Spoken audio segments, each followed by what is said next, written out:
Balake. Where is Balake at? My name's Blake. Do you want to go to war, Balake? I'm for real. Hey, Aaron. Hey, Aaron is here, and it's wartime. We're here with the War Council.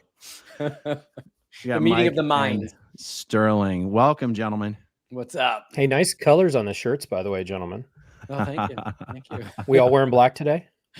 Mine's navy blue, just to be clear. Oh. Okay, yeah. Elitist, I see. Yes, exactly. Exactly. Well, you know, royalty. You're just royalty adjacent, apparently. So yeah. Do you remember the whole debacle with Dave wearing the blue tuxedos? They're like super dark navy blue. Yeah, I do. But go ahead, tell the story. It's a great story. Okay, so for these, I think that IES event, like the big, tax exemption video, and then also I'm pretty sure for the year 2000 event, the big, which was a total nightmare. Whenever he goes on stage, he wears these tuxedos, and they just look like a tuxedo. But he makes a point that they're dark navy blue. Well, when they shot these things, they look black because, I mean, Sterling's shirt just looks like faded black because most people don't care. Well, for Dave, he cared big time. All of those videos were color corrected so that they looked more blue because he's like, gentlemen wear blue, servants wear black. And we're talking hundreds of man hours that were invested in this. It was insane. So this is what's sometimes up at Golden Era Productions. Sea Org members will spend months working on will be minutia crap like this. And it reminded me of that. And of course, Sterling's wearing his blue because he's the only gentleman in the room. Anyway. That's amazing. I never thought Dave, I don't ever remember seeing him on stage at an event and not thinking he was wearing black. Yeah. Yeah, right. That's because no one actually cares except for him. That's why I'm wondering, like, when the Headleys, they have the little Davy dolls that they're going to be launching for Christmas. Yeah. Are those the right color, or do we have to do a redo? Like, are those the right blue? I think they're blue. This is little Davy's Space Navy. Oh my God, that's amazing. This could be a problem. I think it's blue. Hold on, I can't tell. Whoa. It's dark in here, other than these lights. So yeah. What does it look to you guys? It looks black, which is right. It looks black. Yeah, that looks solid. But that's a Class A uniform right there. I'm sorry, but still. Yeah. But what's right? Someone sent me a couple little gifts, and one of the gifts was a drumstick. That's what is it when you like laser etch some words into the stick, emboss or whatever? Mm-hmm. Yeah. Okay. And it says Captain Keebler's table pole vault. That's how he so he can get onto the table so he can run across it to choke the shit out of somebody. The number of times I've seen him do that to Jeff Hawkins, and he looked a lot like that, by the way. So I'm going to have my little Captain Space Davy with his little table pole vault, and we'll do a reenactment of him like just choking the shit out of a Christmas elf or something. Yeah, in slow motion. Yeah, that would be awesome. Yeah. I always say I'm going to try not to go make a short joke, but it's so hard going this far into a video not to. And you have to remember that this is a guy that blasted every single person he talked to for some sort of physical deficiency. So he deserves it. Otherwise, yes. Yeah. Now, I know when Mitch first started coming on the channel, he's like, look, I don't like making fun of people for things they can't do anything about. And I go, Dave can't do anything about the fact that he's a sociopath, can he? No, that's true. That's for sure. I choose to believe you're born that way. I don't know. I don't know. Can you become one? I don't know. But what do I know? Well, you know that he once told me that L. Ron Hubbard told him that factually being smaller is better on Earth because of the gravitational pull. So those people that are smaller are blessed, essentially. No joke. Hey, yes. Yeah. You got to do what you need to do, apparently. And what was L. Ron Hubbard's 5'10", 5'11", 6 foot or something like that? And obviously very wide. But yeah, it's not the size of the wave, it's the motion of the ocean. He says, Well, what are we talking about today? I know the ranch is something. Yeah, you're talking about some ranch stuff. I wasn't there, so I'm here to You're going to mediate some comedy. Sterling and I can argue it out.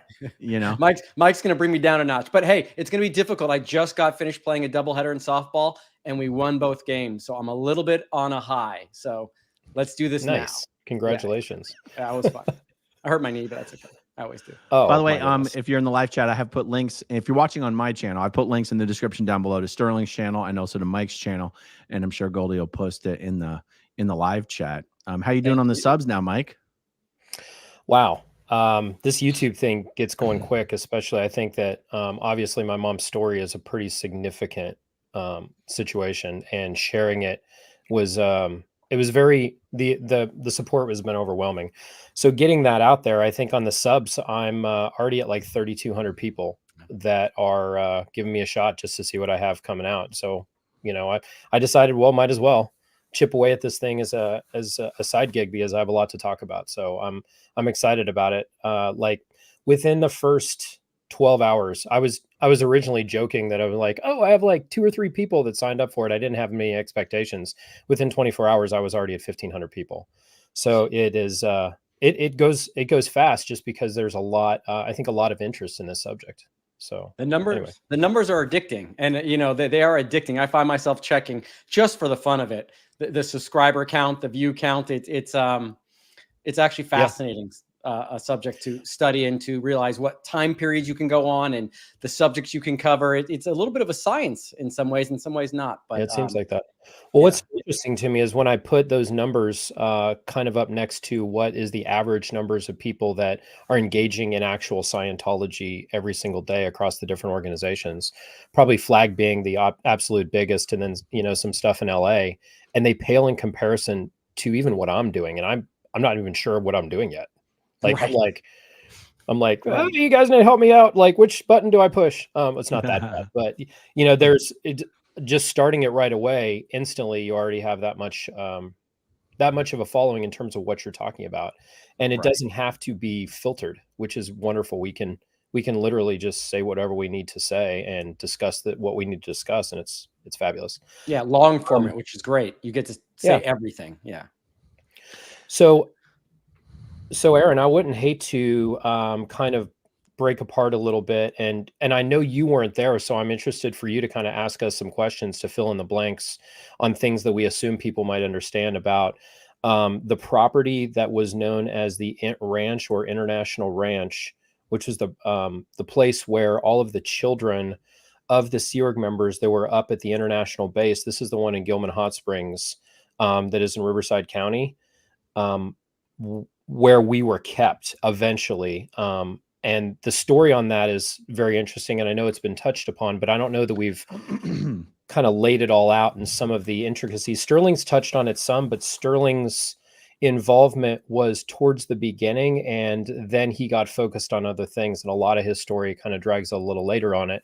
Although Sterling would still occasionally come back even after he had left to do school on the weekends, which right, it's kind of a joke, but I think, I think this would be an interesting topic. Yeah. And I discussed this with Biddy quite a bit. And I apologize, everyone. I refer to her as Biddy on YouTube. In person, I call her Mom, so as not to confuse everybody, because Barbara, my stepmom, raised me. Biddy, I'm going to refer to her as Biddy, just so y'all know who I'm talking about. It is confusing as hell. I have finally started to truly conceptually understand your story because I've been watching, you know, your talks with Biddy, and it's fascinating shit, man. Oh, fascinating. The stuff and with more to come, because still kills me though. Yeah, more to come. She's got some very interesting views on things that I had never heard before, because again, you don't really go, hey, why don't we sit down and just cover everything? And I'm going to be doing some interviews with her later as well to talk about, well, what we spoke about last week, Aaron, Shelley. And please don't let me forget before the end of this to at least give a little part of that story, because she definitely does not think Shelley would have had a chance in hell of taking over if she had tried a coup at that point in time. So we'll talk about that near the end here. That's super interesting. Yeah. You know, for the people who watch the videos and the Aftermath show, there's several ranches that people refer to in Scientology, and I imagine it must get confusing. You've got the Pack Ranch, you've got the Clearwater Cadet Oregon, and most of these things don't exist anymore. You've got the Int Ranch that we're going to be talking about today. You've got the Mace Kingsley ranches. There was a Mojave Academy Ranch. What is it with Scientology and the ranches? Like, you'd think. Well, 2 of those ranches that you just mentioned, so the Mojave Ranch and I believe the Mace Kingsley Ranch, those were privately owned by public Scientologists that actually actually made a boarding school for unruly children in Los Angeles. So I know, Sterling, you probably heard this, the Mace Kingsley Ranch, a lot of kids that were troubled would end up, their families would send them to that, not necessarily from the Sea Org, but just Scientology public would send their children to the ranch. And this would be like more of a military style boarding school. And I've heard some stories about some of the problems the kids encountered when they were there. But the two in California that were actually owned by Scientology and the Sea Organization proper were, there was a ranch that was referred to as the Pac Ranch, which was the Pacific Area Command. That one was down closer to Los Angeles. I think Santa Clarita or something. Santa Clarita I believe area. So. I never went there. So Neither geographically where it is, I don't want to mention it because I'll probably get it wrong. But the International Ranch, that was the one that was in San Bernardino, Riverside County area, close to Hemet and San Jacinto on the other side, the far side of the Saboba Indian Reservation. About a 15-minute drive from the international headquarters, the Golden Era Productions property, that you would have to drive through the Indian Reservation in order to get to. So there was no access to this property unless you went through, and we're talking like the actual Indian Reservation. You had to pass a casino, and you're driving very much through the deep part of their property, not where public or where people that would normally be going to the casino to gamble or whatever would go anywhere near. You're out in the sticks by the time you get there. What's crazy to me is that, you know, from the feedback I've heard from stories from you guys and others, is that there was kind of a contentious relationship between Scientology and the Indian reservation, or the inhabitants of the Indian reservation. It seems crazy to me that they decided to stick all the kids on a property that was a 20-minute drive away from where all the adults were, that you had to drive through the reservation in order to get to, that the buses would have objects, or, you know, arrow rocks, you know, arrows, guns would target the bus. I mean, a Sea Org member got raped walking through the reservation, walking to go see their kids. Like, why did they not just bring the freaking kids and tuck them away on like the southern portion of the Int base? I've never really understood that. So the Int base, and I think less so now because from my understanding, Miscavige has kind of moved off that property and is working either out of Clearwater or out of Los Angeles as Scientology Media Productions. But his headquarters was there. And the secrecy that was connected with this property, it was huge. So especially at that time. Yeah, especially at that time. So the children, even though we're kids, we're anywhere from initially, and we'll get into kind of as we got there, but you're talking about children of the people that work at that place. We had not been through the security checking required to be granted clearances to go to that property. So even when we were there as kids, they would take a roundabout way to get us there and not drive directly down Gilman Springs Road, which was Highway 79 at the time, the fastest route to get there. They would circumnavigate that so that we didn't drive past the Int base property as we were kids, because we weren't yet Int cleared. Like we were, we knew it was like people would go to the Int base, but 15 minutes away, our parents were there and we were not allowed to go there. We were like, it was restricted.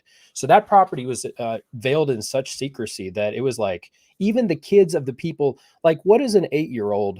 Like, what are you going to sec check me about if I'm going to, like, who am I going to talk to? We weren't cleared for the base. It was a big deal. Clear, you weren't 8 how old were you when you got there? Right. Correct. So when I first got there, and I was one of the first 8 kids that were actually moved to this property. Is that how you two first met, by the way? Oh, no. We were running around in LA together first. In LA, Sterling is correct. LA, let me back up a little bit. When we were down in Los Angeles, LA was not great. This is prior to March of 1989. So I was there for about a year to a year and a half before that. About 6 to 8 months of that time, my mother was down, probably the first year my mother was down there with me. And then she went up to the international base, and I was still in Los Angeles. I was just living with another family in their living room on a mattress on their floor. Wow. So Sterling was down there. He was living with Foster and Barbara. Yep. And then Justin was also down there, and Jenna, Taryn and Benjamin being Mike Render's children, and Justin and Jenna basically being Ronnie Miscavige and Biddy Miscavige's children. Sterling also kind of being their child too, but living with Foster and Barbara. Anyway, that's the whole Game of Thrones, situation of the royalty of all this stuff. Very confusing. But anyway, we're all down there, and at some point our families move up, and we're still in Los Angeles because we weren't allowed to go. So they didn't have anything set up for us. And while we were down there, living in LA was you were either supposed to be at the cadet organization, where they would work you all the time, and we weren't really getting proper education. And we'll talk more about what proper education looks like for a Sea Org cadet. But then also, as we were walking around the streets, this is a very high crime area. There's a lot of gangs in the area, of various ages, and very frequently we would be running for our lives while we're being chased by gang members that were trying to mug us or just beat us up. Yeah. When we would be just trying to do kid stuff. I mean, Sterling, we have several stories where we were like in it pretty bad. Yeah, the best one being the LACC, LA City College story, where we decided to all go down and take our bikes down there. And it's just kids riding their bikes. Yeah. We almost got mugged. Can I jump in here and tell part of that story? Sure. And then you can, please. So that, I mean, because this is obviously a scary memory we had, but I believe it was just you, me, and Justin, and my cousin Wes, I think, right? And Wes, yeah. And it Wes, was you, me, right. Justin, Wes. And I was on Sean Alcock's huge piece of shit bike, and I was the little fat kid out of all of us. The 600-pound bike. You were Chunk? Please tell me they called you Chunk. What did they call that movie? The Shuffle Truffle or something? The Goonies? Truffle Shuffle? Yeah. Mike, if he was going downhill, he could just blow by us. On the other hand, if there was a strong wind, I would get stuck. I couldn't move any further. I was so light. Yeah. No, anyway, so we're just riding our bikes one day. We're like, hey, let's go out and do some bike riding. And we pull up to the entrance of LA City College. And right as we get to the entrance and cross the street, I want to say 3 to 4 big kids. I think these were probably teenagers. Yeah. And we may have been just 11, 12, maybe one of us was 13, with tire irons and crowbars. And they surround us right at the entrance. And right after that, so they're kind of threatening us, give us the bikes. We're kind of holding our ground a little bit, saying, no, we're not going to do that. They didn't want my bike. This part of my memory is a little hazy, but somehow, and not really good, because somehow Mike, my cousin Wes, and I were able to get out of that. Yeah. Well, Justin had a brand new Huffy looking bike. His looked really nice and shiny. Yeah. And I was on the crappy bike, and Sterling had an average bike. And then Wesley had one of these GT Pro Performer, like really nice BMX bikes. Yeah. But Justin's bike looked the nicest. So they kind of surrounded Justin and told us to leave. And Wes refused, and he got hit with a tire iron in the chest. Yeah. And we were terrified. So we all ran away, and we're looking for campus police or something. Yeah, and we located. We left Justin there. Yeah. We located the campus police. We left Justin there. I was talking to the campus police with Mike, and we're like, hey, help us out. My brother's stuck out there. He's got these 3 kids. They're trying to take his bike. And about 30 seconds into the conversation, we see Justin come around the corner into this large courtyard area on the campus.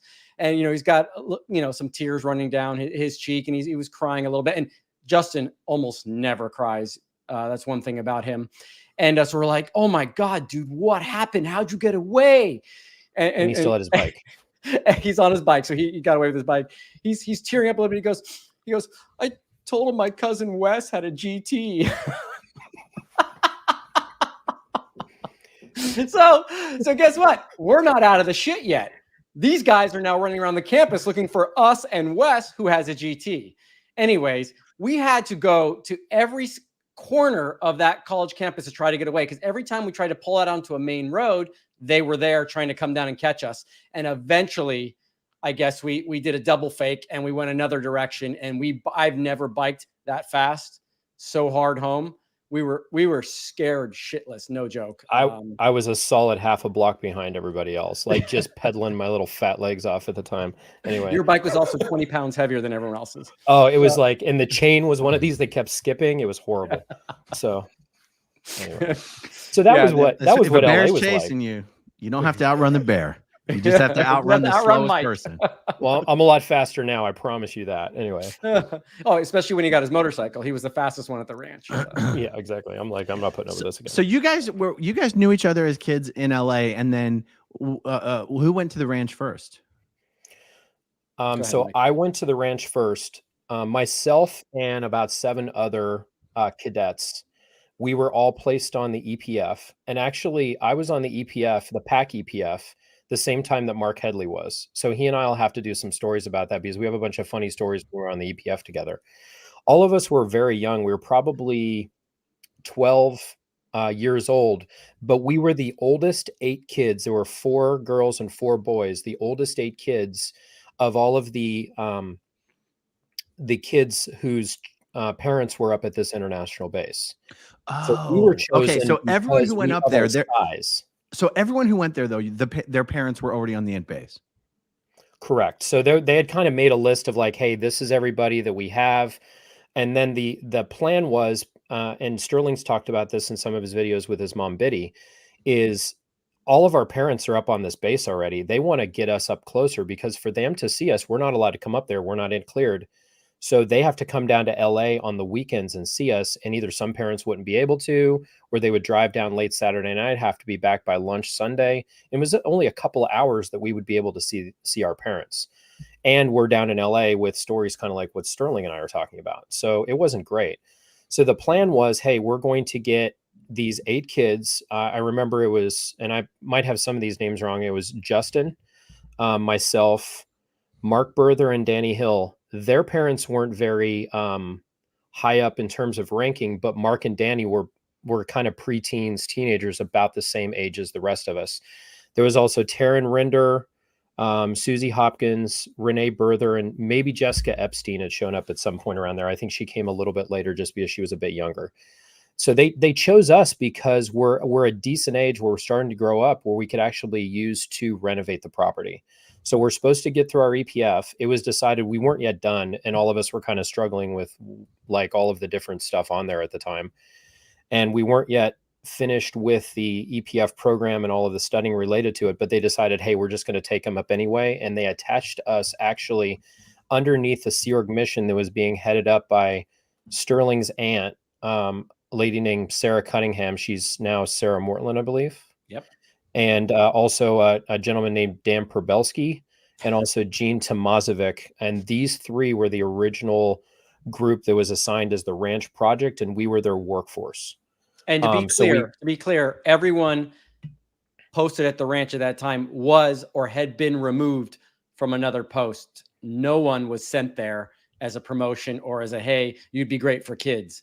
It was purely a convenience thing. That's a good point. That's a good point. Yeah. They weren't putting the most qualified on there. They were putting the least desired on there. That's right. Yeah. Except for one exception to that was, and Justin pointed this out to me yesterday, was Yolanda Avila got brought from PAC up to the ranch because she was taking care of some of these kids when she was down in PAC, and they brought her up. So that would be the exception, the only exception to that.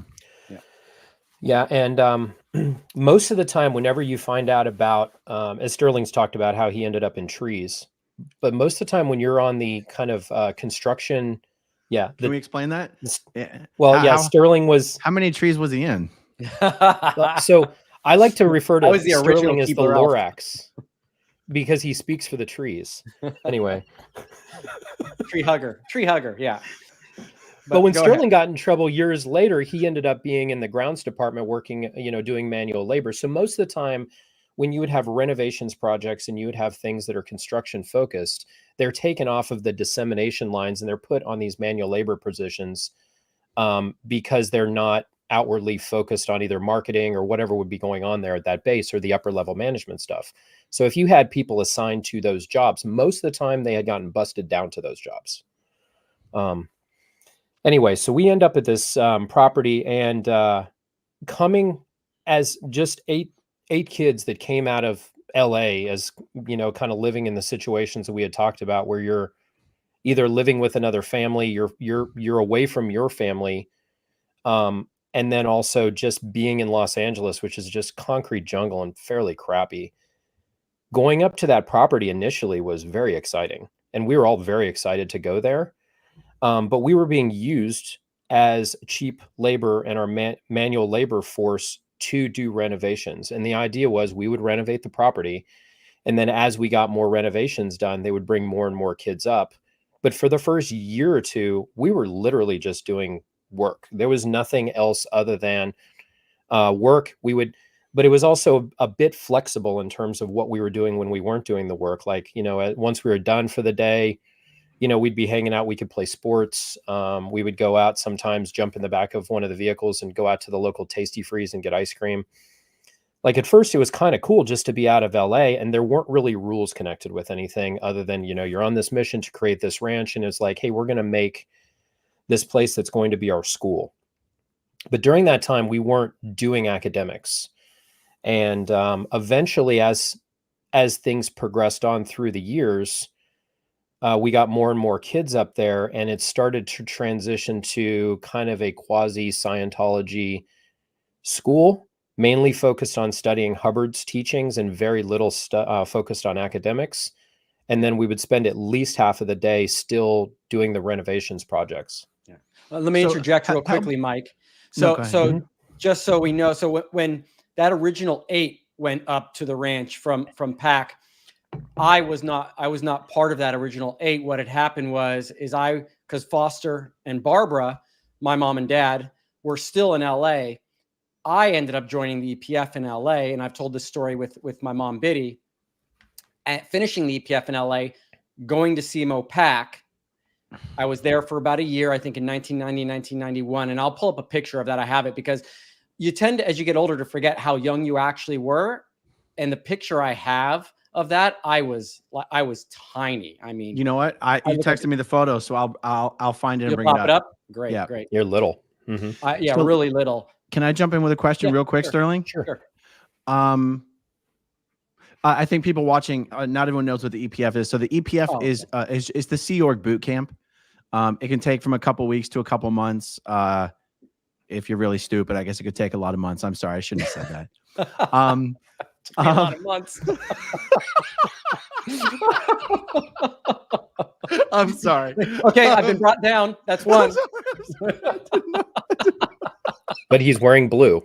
I could not stand. We're going to do that some other time. The lectures on that EPF were so stupid. They're so stupid. They're so stupid. So stupid. So much rambling. So, when you hear a lot of these kids who were born in the Sea Org, when they're telling their stories as kids, they're usually they're cadets, which basically means children of Sea Org members. But before you can become a Sea Org member yourself, you have to finish the EPF, which is the Sea Org boot camp. So, Mike, you guys went on the EPF when they sent you up to the Ant Ranch, and Sterling, you did the EPF in LA. That's right.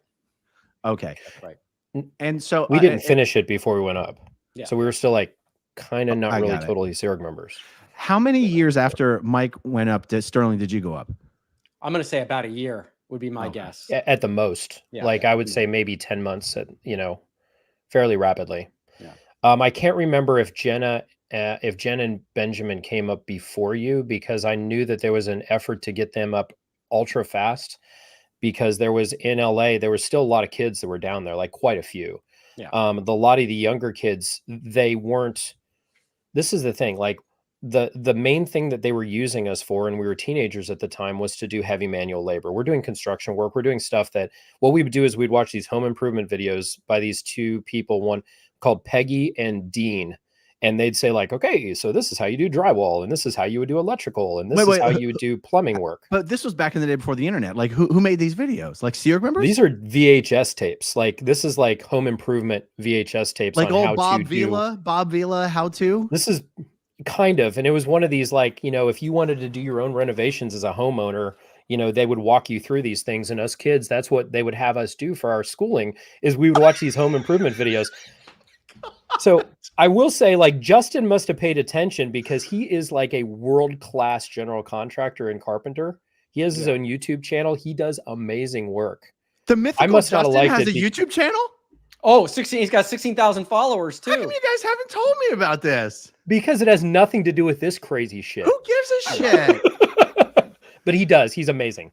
Yeah. But What's that's his YouTube where we channel started called? learning how to do this. He's a perfectionist. He is a What's perfectionist. His channel called? What's his channel called? I Are you not actually allowed don't to know. say?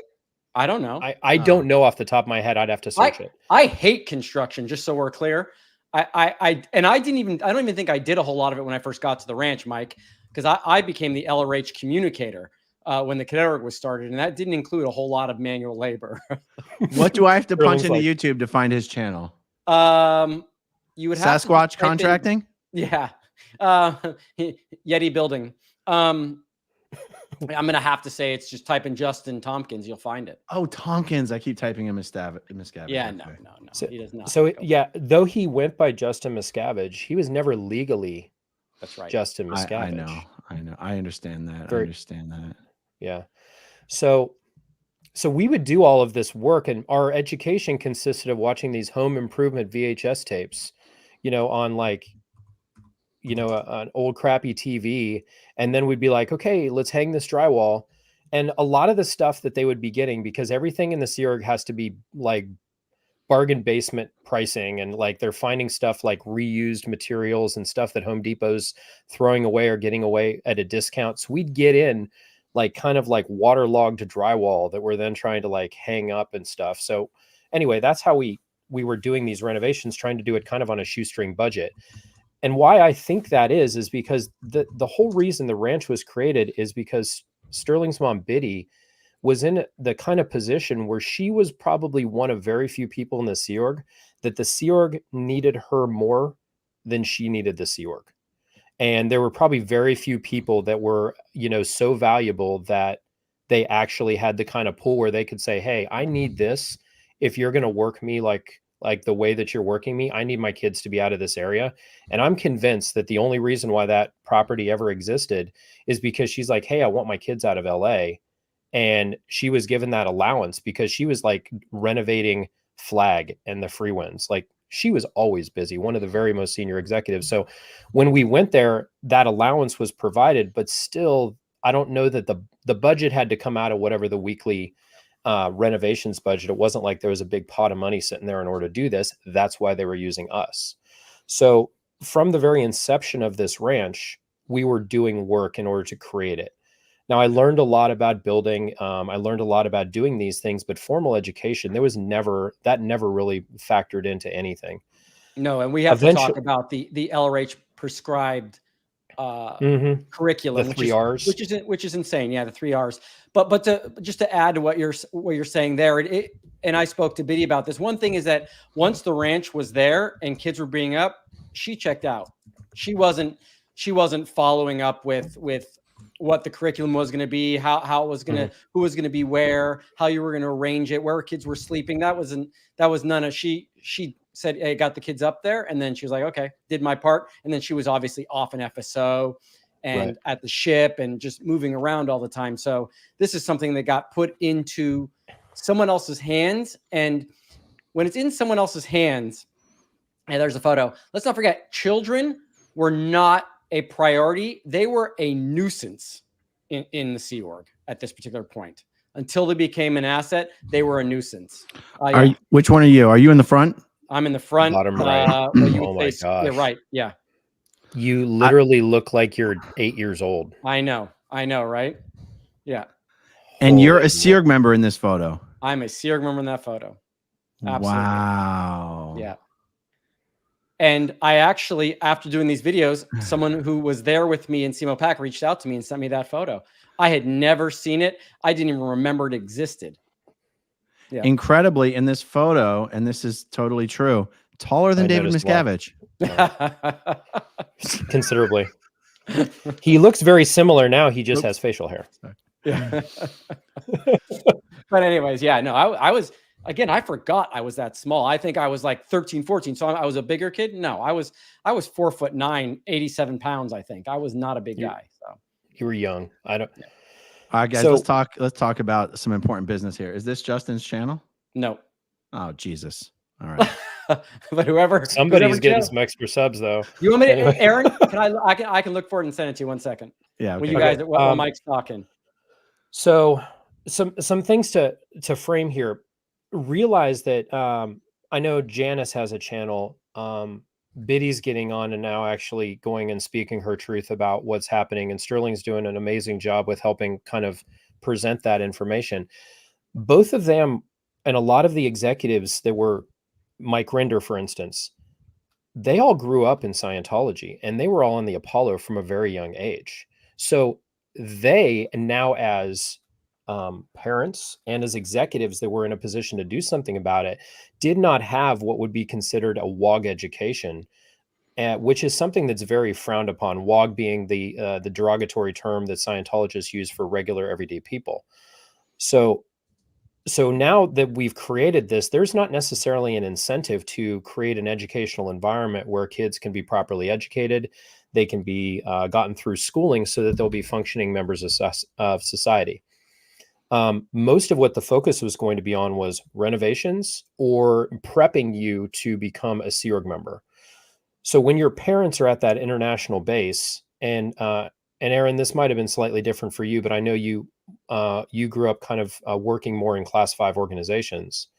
But for us, our life for the next billion years, whether we had signed a Sea Org contract or not, was already preordained. Like, there's no option for you other than to become a Sea Org member and to work at the international property. Like, if you would say anything to the contrary, and there would be a few kids that would sometimes, it was very, very frowned upon, and you were thought of and as something was wrong with you and kind of ostracized.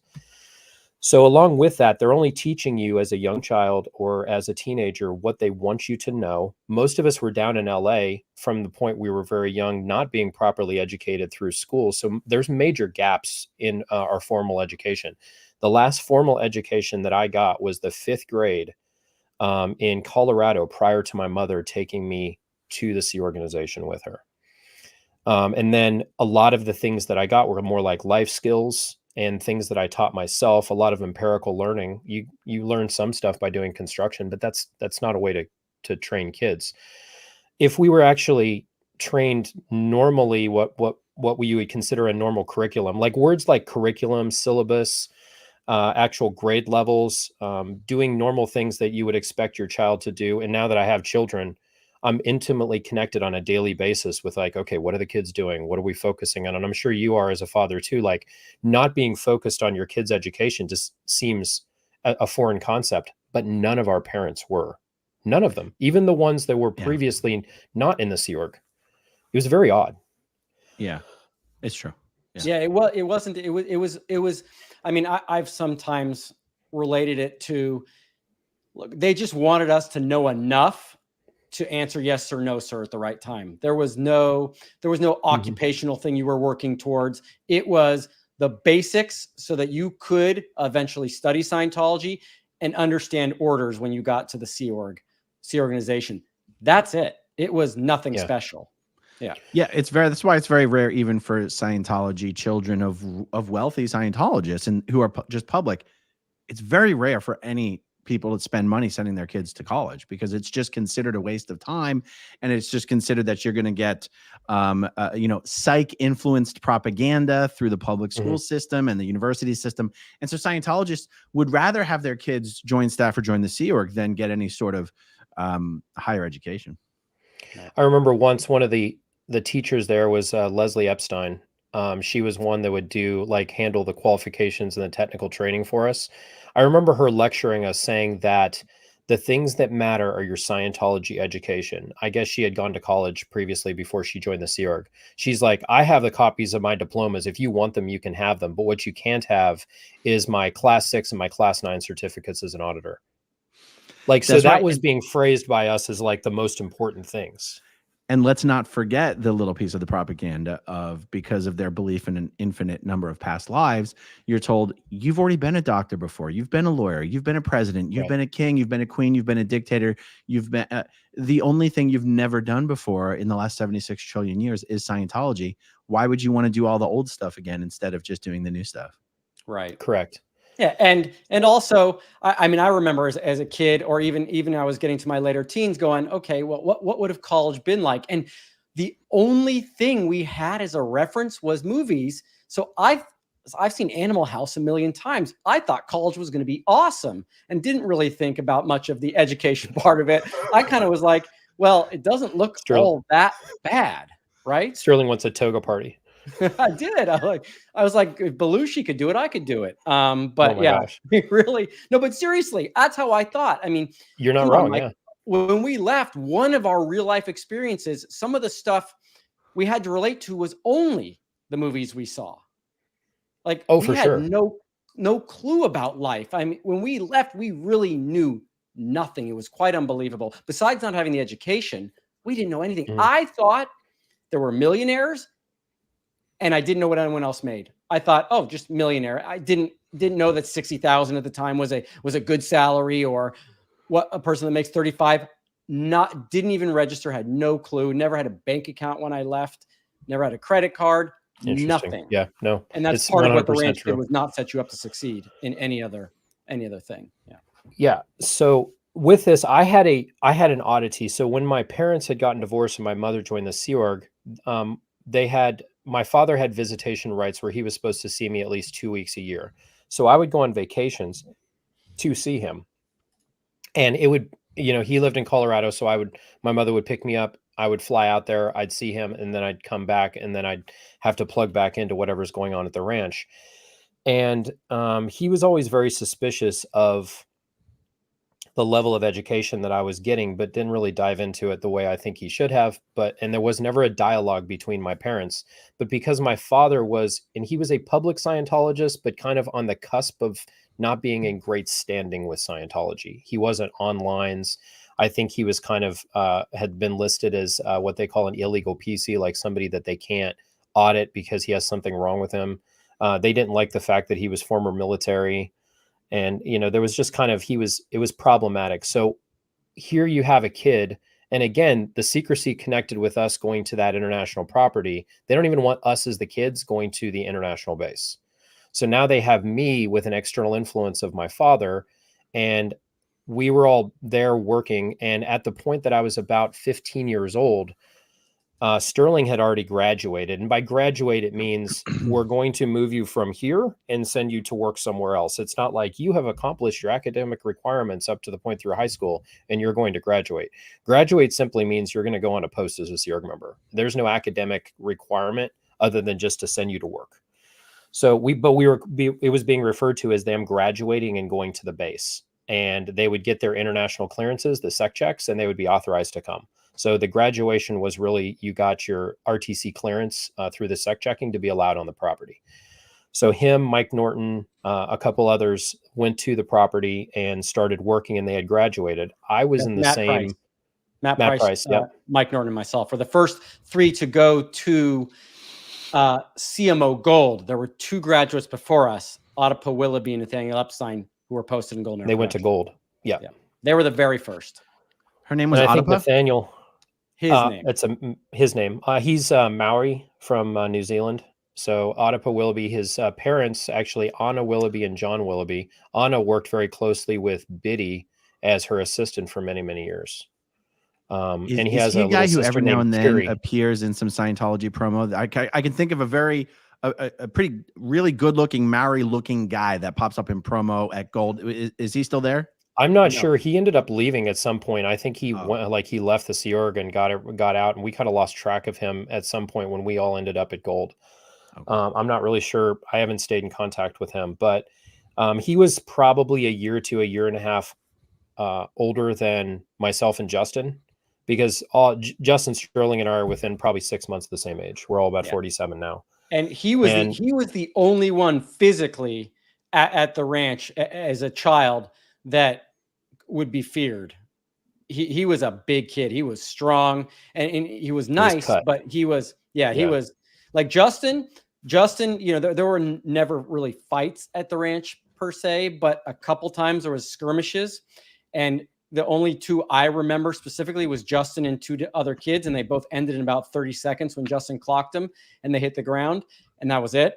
But one of the people that Justin never messed with was Ottapa Willoughby. He was a bigger kid, and he also, how would you say, was the most militarized at one point. I don't know if you remember, he was a giant fan of General Patton. He used to walk around. That's true. Yeah, he used to have a little stick and everything. It was kind of weird. Yes, he did. Yes, and don't get me wrong. He's think of out this. now, So and I think he's a nice guy. A fan of General Patton? Oh my Yeah. God, he watched the movie like 5 times. He was a CO Cadets. you know, like Patton's speech and all this sort of stuff. Like, Oh. so this is the oddity. Like, now that I'm actually a military service member and I have like real life experience in the military, and then I grew up in this situation where they're almost doing the LARPing of military, that live action role play, like the weirdos at the Renaissance Fair do. That's kind of what the Sea Org, you know, experience of like pretending to be this fake Hubbard Navy feels like to me. But when you're up at that level, all of the military kind of indoctrination towards control and customs and courtesies and the way you should address one another and always be compliant was very rooted into the everyday life of us up there. So we would have rank structures. It's not like a bunch of kids that just would go and do stuff. They actually like had us in our own little organizing board and who was in charge of who. And as more kids started coming into it, that only kind of digressed and got worse and worse as you started adding more children to it, and you started having younger and younger kids mixed in with older kids. Mike, let me ask you a quick question, Sea Org military related. Okay. What do you make of this this weird contradiction of Scientology parades L. Ron Hubbard's Navy career around like it's something that gives him this great honor and prestige and legitimacy? You contrast that with the fact that Scientologists are warned to not join the military. And then on top of that, you now from your own experience have been, 20 years of what it's actually like to be in the military. What are your thoughts on all that? Boy, that's a lot to unpack. But I do think so. You know how Hubbard pumps up the jam about literally everything that he does. The guy doesn't like he's always, it's like these people that say, "Oh, I knew Garth Brooks. Garth Brooks is the best person. You throw football, but Garth Brooks throw it better." That's L. Ron Hubbard on everything he frickin' does. So he was the best master mariner, aviator, all these sort of stuff. So he has all these things, and the military was just part of that. So he was in the military for a very short time, and I think he got out when he was a lieutenant. Like, he was a fairly junior officer, and Scientology's tried to like weave this scheme of him being, I think, more his military experience probably being more involved than it was, and he created this whole little mini Navy for himself. I'm not saying he wasn't good at sea. I really could care less. But they've taken all of the like there's things in the military that are there for a very good reason. Like the way that like the customs and courtesies, the rank structure, the fact that you have to do what you're told under certain circumstances are there in the military because it could mean life or death if you don't do those things. So you have a religion that takes a very militaristic approach to how it does its everyday work. And all that turns into, it's like the worst parts of something that you're going to take out for no real good reason. So other churches, and I'm not going to like, I don't want to step on all like a good church or a bad church, but most churches, their approach to things is very like friendly, open, and almost, business casual on the way that they do their business and organize themselves and their outward focus of that. What Scientology is doing is it's kind of using all of this imagery that most people associate with military service. And most people are fairly supportive of military because they're usually the people that are kind of like, hey, I'm putting myself on the line for something that could put my life in harm's way and will be better for other people. And that's what the military service in the general population is seen as. Right. Scientology kind of gets on the heartstrings of that, and then they bring people in, and it doesn't have any of the other good uses that the military has those things in place for. And I've found the military attitude and the way people deal with each other, the Sea Org set it up. Like when I went into this, I was expecting like, okay, I'm ready for the full experience like it was at Golden Era Productions. It was way, way, way easier.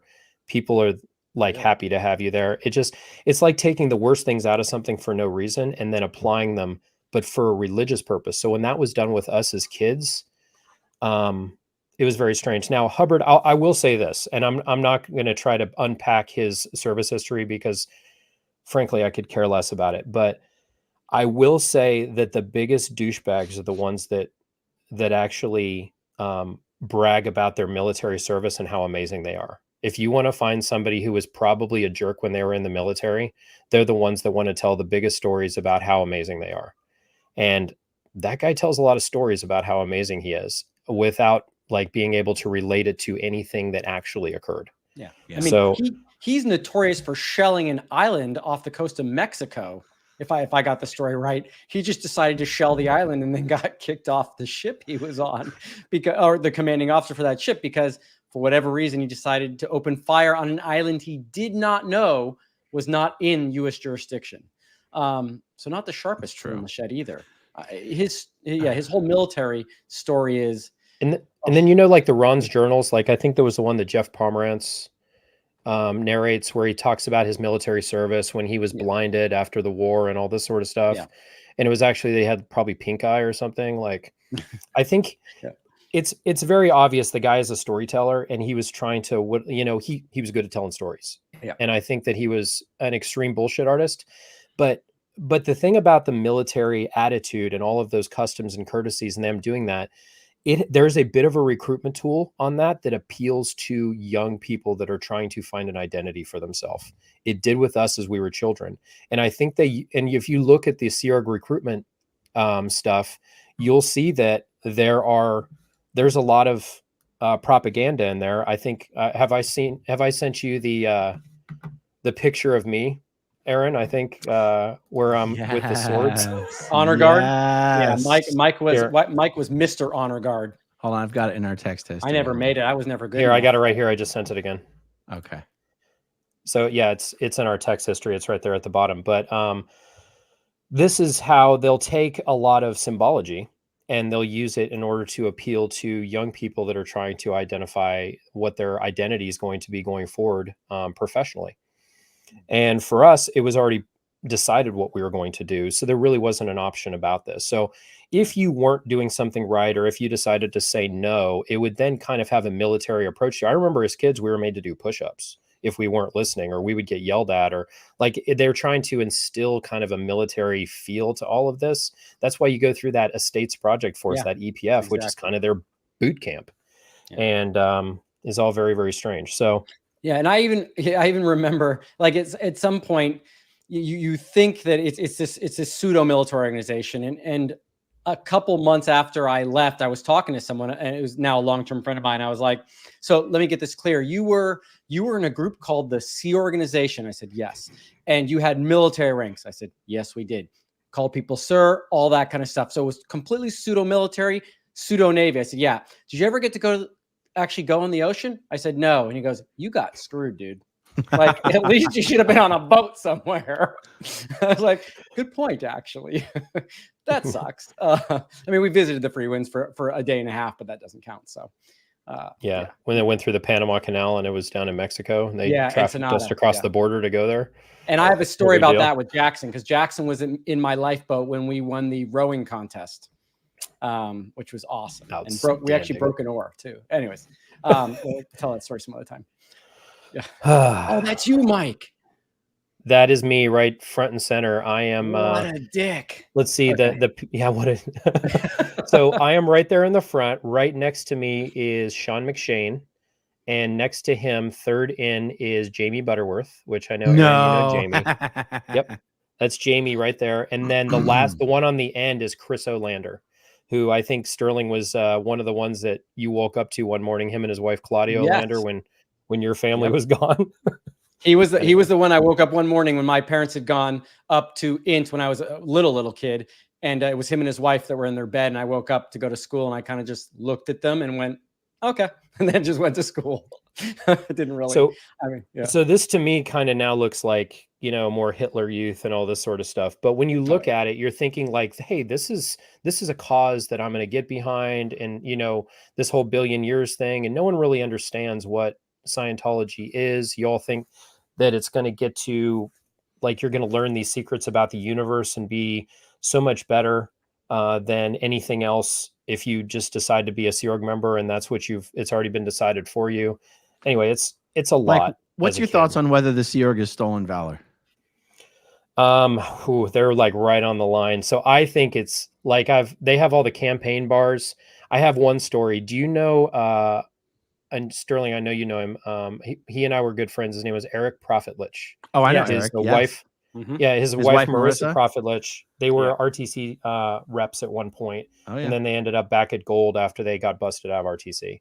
So Eric told me a story once when we were there when he was going through his training. He was on a mission, and he had his he was traveling through the airport, and he had his Sea Org uniform on with the hat and basically the shit that you see right here that we were just looking at.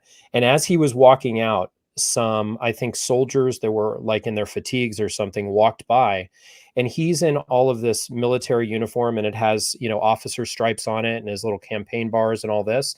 And as he was walking by, they saluted him while he was in his Sea Org uniform, and he returned their salute. And he was telling me the story, and he's like, yeah, I'm Sea Org. So this is actually active duty military that had saluted him while he's wearing his Halloween costume to go to some class 5 org somewhere to do a mission. And I mean, so I'm sure Eric's not the only one where this would happen. So when they're parading that around, and now they've stopped wearing that stuff in public as much, and now they have like this kind of more business casual look that they have all their service orgs actually wearing. But yeah, I do think that is a lot of imposed stolen valor. So are they doing it? And this is where it gets weird. Are they doing it because they decided to have some stolen valor? They're not actually using the real symbology of the different armed forces, but it looks, you know, it looks very, very close to what the other armed forces would wear. Well, Mike, this is why I've always said it's not stolen valor. They're not pretending to be the military. They look down on the military. Yep. Very much. Stolen valor is when you are actually pretending to be, you're lying about having accomplished certain military deeds, or you're lying about being a veteran, or you're lying about being in the military. These guys don't even, they think it's better than, not worse. Yeah. They think they're better than the military. And I actually did not understand, because, you know, I'm one of these guys that never really exposed to the military, just the Sea organization.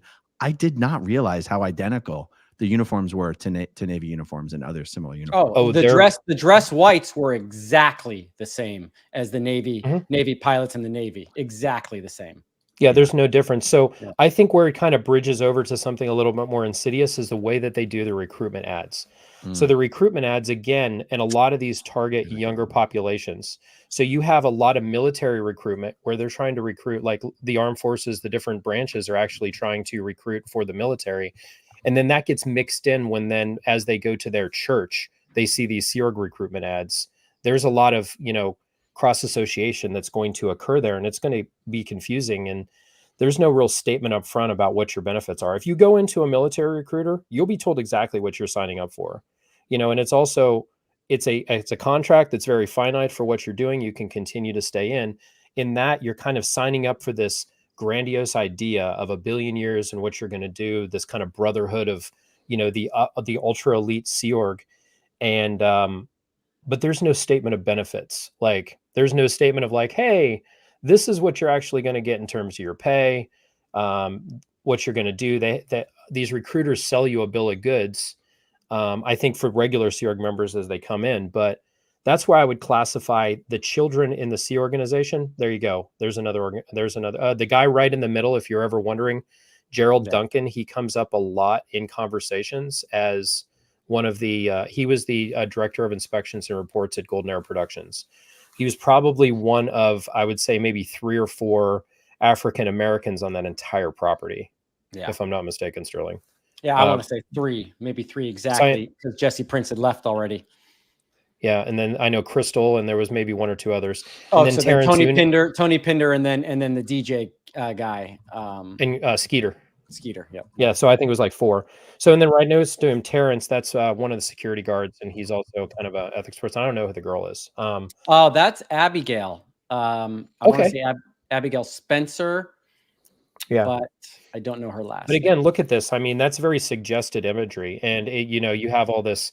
That looks like a very naval style uniform, like an officer. I mean, who wouldn't be appealed by that? And well, it's also diverse. Travel the world, and it's also diverse, Mike, which is such a lie about the Sea organization, which is predominantly white. Unlike the swords thing that we had with all of us white boys. Yeah, right. Yeah, I mean that they were just being diverse in this picture. That's not how it is, especially not up at now, guys. Check it out. So hold on. Okay, keep talking. I'm going to show you a comparison between this poster and the poster of A Few Good Men.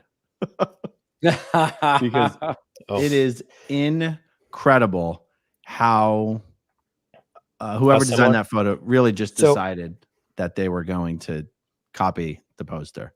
Oh, absolutely. So I see the recruitment pool for when you recruit. Okay. Yeah, check that out. 1, A little bit, maybe. 2.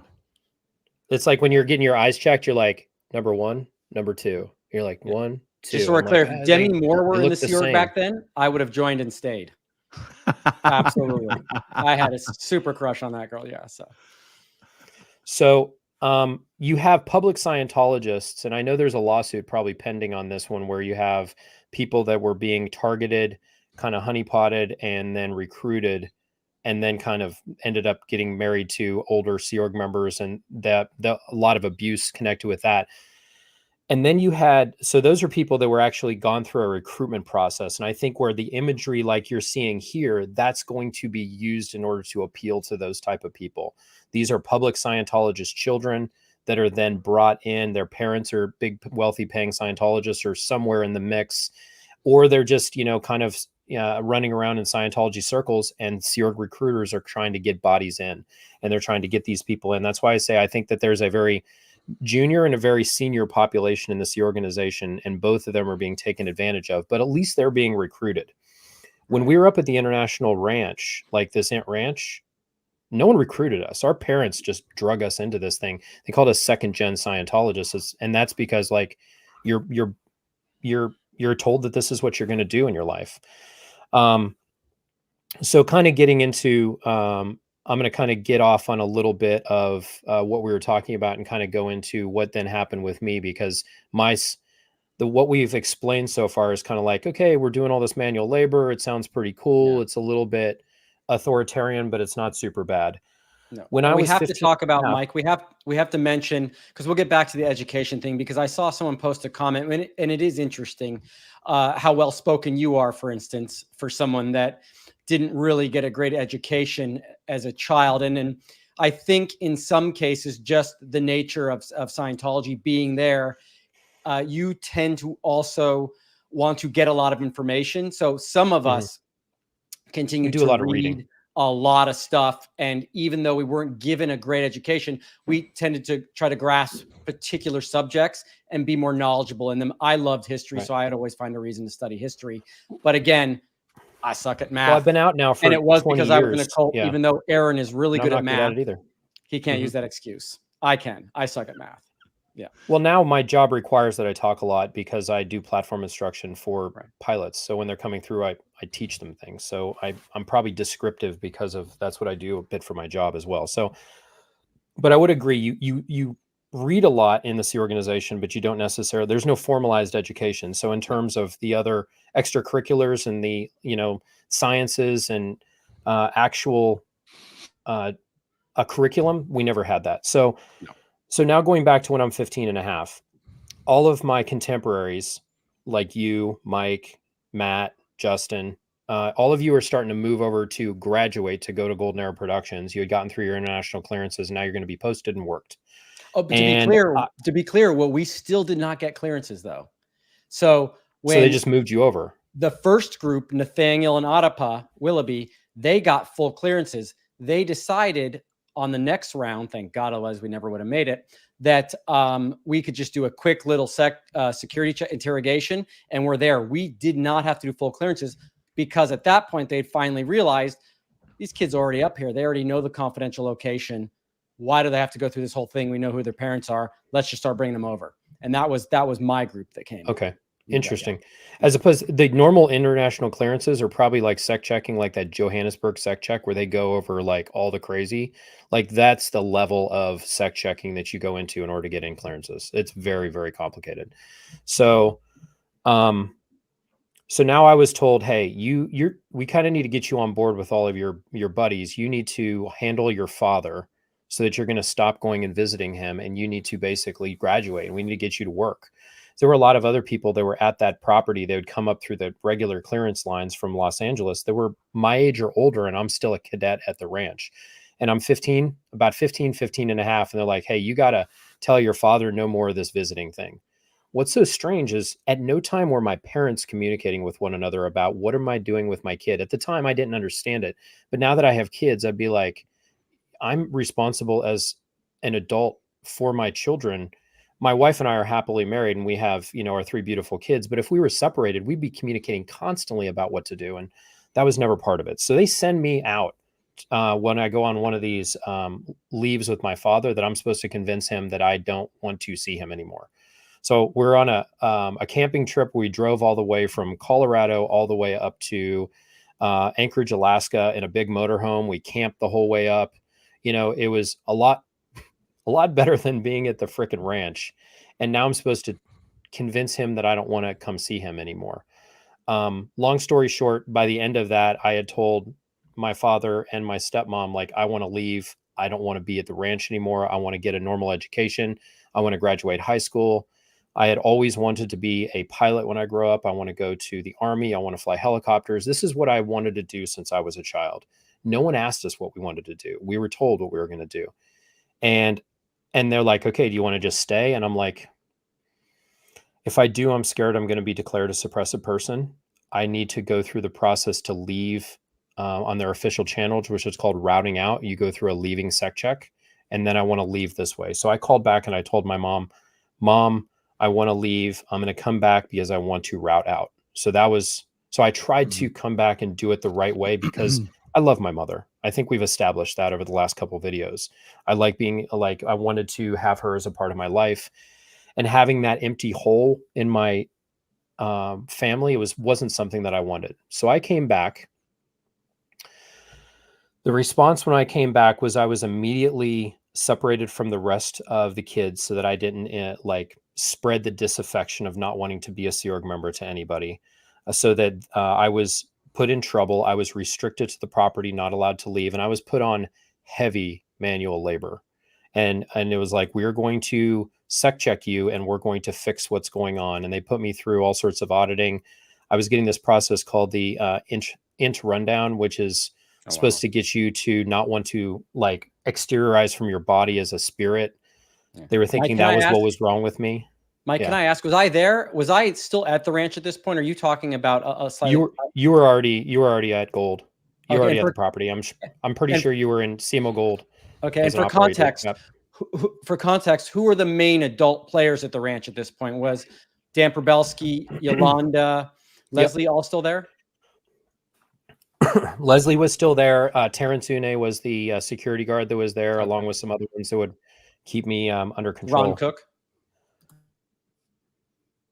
Yeah, correct. Ron Cook, Kenny Campbellman, Russ. I'm not sure if he might have been around there a little bit too. But now, when I say that I was separated from everybody else, I was put on heavy manual labor. I was digging trenches and ditches that should have been being dug by backhoes in order to put in water mains. I was doing it by myself in the heat, and I was doing this all day, every day. They weren't taking the time to just put me through that sec check and let me leave. They were going to fix me so that I didn't leave.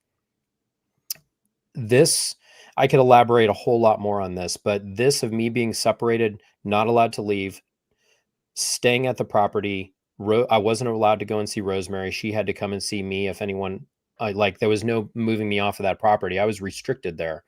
This went on from 15 and a half years old until I was 17 and a half, the better part of about 18 or 19 months, where I was restricted to this property. Wow. This is the first time I'm hearing this, by the way, Aaron. And you've never talked to me about this. I did not know this. I haven't actually told this story much at all. So, and Mike, I wanted to leave. Is this happening at the Int Ranch or at the property base? The Gold at the Int Ranch. At the Int Ranch. Oh, they wouldn't have had me anywhere near the Int base. I was at this is at the property. So if I would have wanted to just escape, let me just put it this way. And I know others have talked about this, like Laura's talked about this some. If you wanted to just escape, this is on the far side of an Indian reservation. And we are on the far side of the dump of the Indian reservation. They had just an open dump where they would so it would be miles and miles and miles of walking in order to get out of there through high desert in Southern California in order to actually get out of this location.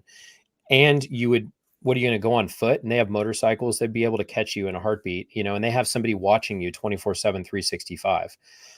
I didn't know what value I had to this. The only thing that I can think of, and I've asked my mom about this, is, Mom, why didn't you just let me go? And she's like, well, I was told that they were handling you, but she was working as Ronnie Miscavige's secretary. And the thought, I think, was because she was connected to Ronnie Miscavige and he was one of the upper level management executives in Scientology, that the distraction of me wanting to leave would be such that it would be bad for the organization. Wow. So they were trying to fix me. And it sucked.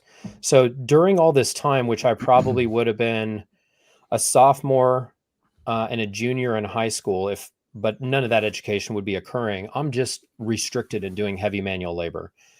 Another person at the time was who's my ex-wife, a girl named Samantha. She was in a similar situation of her father had blown, he left. He used to be John Travolta's auditor, a guy named Chris Silcock. He had left. She wasn't sure if she wanted to go with her dad or stay with her mom. And she was kind of in the same boat. So we were both kind of in trouble on the decks, doing this heavy manual labor at the same time. And we kind of became a thing. I wasn't really sure that I wanted to stay. And by a thing, it means like we're smiling with each other and, kind of liked each other's company. It's not like we had a relationship or anything going on at the time. Yeah. And we'll have to get into that later too, about the sexual conduct and the limitations and rules we had at this particular property. I was horrible. So you have a bunch of kids that are in their teen years, like just imagine there's 80 kids at this point that are on this property.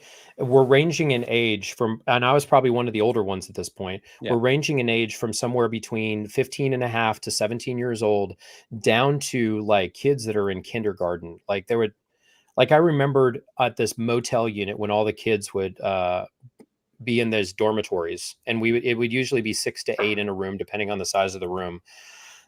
There would be a lot of kids that would wet the bed. And this would happen every day.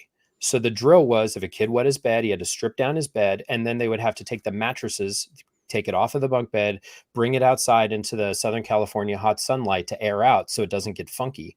There would be like 20 or 30 mattresses out on the side of this motel building, all airing out in the sun every single day. So all of these kids are separated from their parents and being run by a handful of adults that are not qualified to run children. And that's how you're raising kids. Yeah. So Sterling was already gone from the property. So kind of backing up, because I know there's been a little bit of a dichotomy between, like, for instance, Laura shared a lot of her story and gone really in detail about the Int Ranch. And Laura and Sterling and myself Sterling and I are probably a good 10 years older, 9 or 10 years older, I think, than Laura is. And so she was a young kid when we were there. And so we would have been kids that should have been like, high school age kids. Everyone's mixed in together, and they're kind of, divided up between the cadet organization, the child organization, and then they had a separate organization for the kids that were problematic called the governess group. And if a kid was basically not listening, not doing what they're supposed to, they needed a little mini place to put the kid, which was kind of like a rehabilitation project force kind of feel for it. The little thought reconditioning thing for Sea Org members. Well, Hubbard's version of that, and there was some advices for it, was the governess group. And the governess, and there was things that he had written about it, is able to spank children. So kids that were unruly or not doing well or had done something wrong or weren't doing what they were supposed to do would get put in this group. And then the person in charge of them was referred to as the governess. So it doesn't mean that the person was always a female. I think often the person that was put in charge of them might have been, again, somebody that's in trouble, that's moved out there, was a male in charge of them as well. So and it was a very non-great situation. If it was a man in charge, were they still called the governess? Yeah, for sure. That's serious. Females in the Sea Org are called sir. You don't do that in the military. It's sir and ma'am. Like, you call somebody sir, they'll be like, anyway. Isn't it amazing that Scientology has such a problem with gay people when they've got such weird gender things going on? Well, whatever Hubbard says to do, everyone just does it. Mike, I want to make sure. So there was one, and your memory's so much better than mine. So I'm just going to add a point whenever I see. Yeah, so you actually had children, pre-cadet, cadet, and governess. Correct. So you had 2 levels before you were a cadet. Then you had the trouble group, the governess.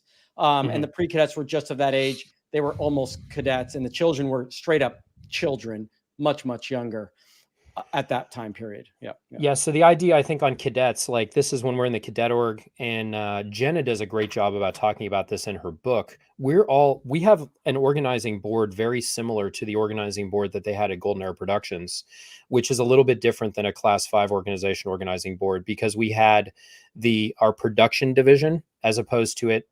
We had it. A production division was for manual labor, which they called the estates division. So you had a section, you had different things in there, which would be construction, grounds, and it was all broken down. But that was our production that we would do. Our valuable final product of what we would be producing as an organization would be manual labor. Like and I think that they had made, as the thing evolved on and they started having more kids, there's no such thing as just like, let kids be kids. Like when you're in the Sea Org, the concept of being a child, you're just a small person, or you have a small body, but you're a big Thetan, and you've lived many lifetimes before, and we don't really believe in you being a kid. So that's kind of empowering, and that feels good when you're a teenager, kind of coming from a situation like we came from. But when you're a little kid, I can't imagine how that would be when you're young. Like that's got to just be confusing, because you don't you can't even spell your name yet, and you're being told that you're an adult. Like that's got to make you feel inadequate as shit. Yeah, you don't even have the attention span at that age to comprehend half the things that are going on. And I saw a question in there. It was like, someone keeps asking, did the parents even know? No, they did not. What didn't they know, though? That I don't think that they knew all the intricate details that were going on here. I don't think it even registered in their universe what was happening with the kids, what their schedule was like, and maybe the kids mention it. But really, I think a lot of the parents were excited. Hey, my kid's 15 minutes away. I'm going to come see him once a week when I got that time off. But the rest of the week, being a Sea Org member, particularly at that property, you weren't thinking about your children. You were just trying to get through the week and survive so you could see your child on Sunday So do you morning. think, I'm going to ask your opinion on this in a sec, Mike, but is it that, because I've heard Laura say that as a kid, you knew you weren't allowed to tell your parents if something bad was happening. So do you agree, Mike, that to an extent, these Sea Org parents on the base, they didn't really know what was happening, or is that possible? Absolutely. So, so now again, going back to like, kind of look at this from the perspective of why were they trying to get me fixed as opposed to just letting me go? My mother, who was an assistant to somebody important, they didn't want to impact her negatively. And I've asked her, like, Mom, when I was going through this, like almost 2 years of shit wanting to leave, and I've had an amazing opportunity to ask him have some very hard conversations. And there's been a lot of healing, and there's been a lot of, anyway. So I asked her, where were you? And she's like, well, they told me they were handling you. And I'm like, Mom, I told you I wanted to leave. Like, and I've reached the point of forgiveness. And I think that, and I see with Sterling, when you're talking through stuff with Biddy, you're also getting to that point, but not everybody's there yet. So I asked her, like, Mom, I just wanted to go and follow my own dreams. And I wasn't let to leave. And she's like, well, everyone at that property is at the highest level of believing in Scientology, in this mindset. They are so in the cult mindset of that whole bite model of the behavior, the information, the thoughts and the emotions are so controlled, and they're so busy. Like they work 24/7, 365. They maybe get time to sleep if they're lucky. And they're like, we got your kids covered, and they're not in LA. They're not in harm's way, but they're not being well taken care of. And they are in the Sea Org's way. So the Sea Org is not set up for taking care of children. The Sea Org is not set up for taking care of old people. We are a problem. So we were there because one of their executives was like, do you want me to like do like amazing shit for your organization and like renovate your ship and your big orgs and stuff in Clearwater? Then I need my kid out of LA. So they made that happen. And we're like, okay, good. And they're like, we'll send teachers out there and we'll do stuff. All the parents, and they would only see us for a couple hours once a week. But we as kids were told, like, hey, if you're putting in turbulation, which is their terminology for bad news, on your parents' lines, you would get in trouble as a kid. Like they would put you through lower conditions. Like, hey, if you're being a problem or if you're creating problem, it's distracting your parent, you as a kid are going to get in trouble. And that usually results in cascading down those groups. Like if you were a pre-cadet, you start like becoming an issue, you're going to be put in that governess group.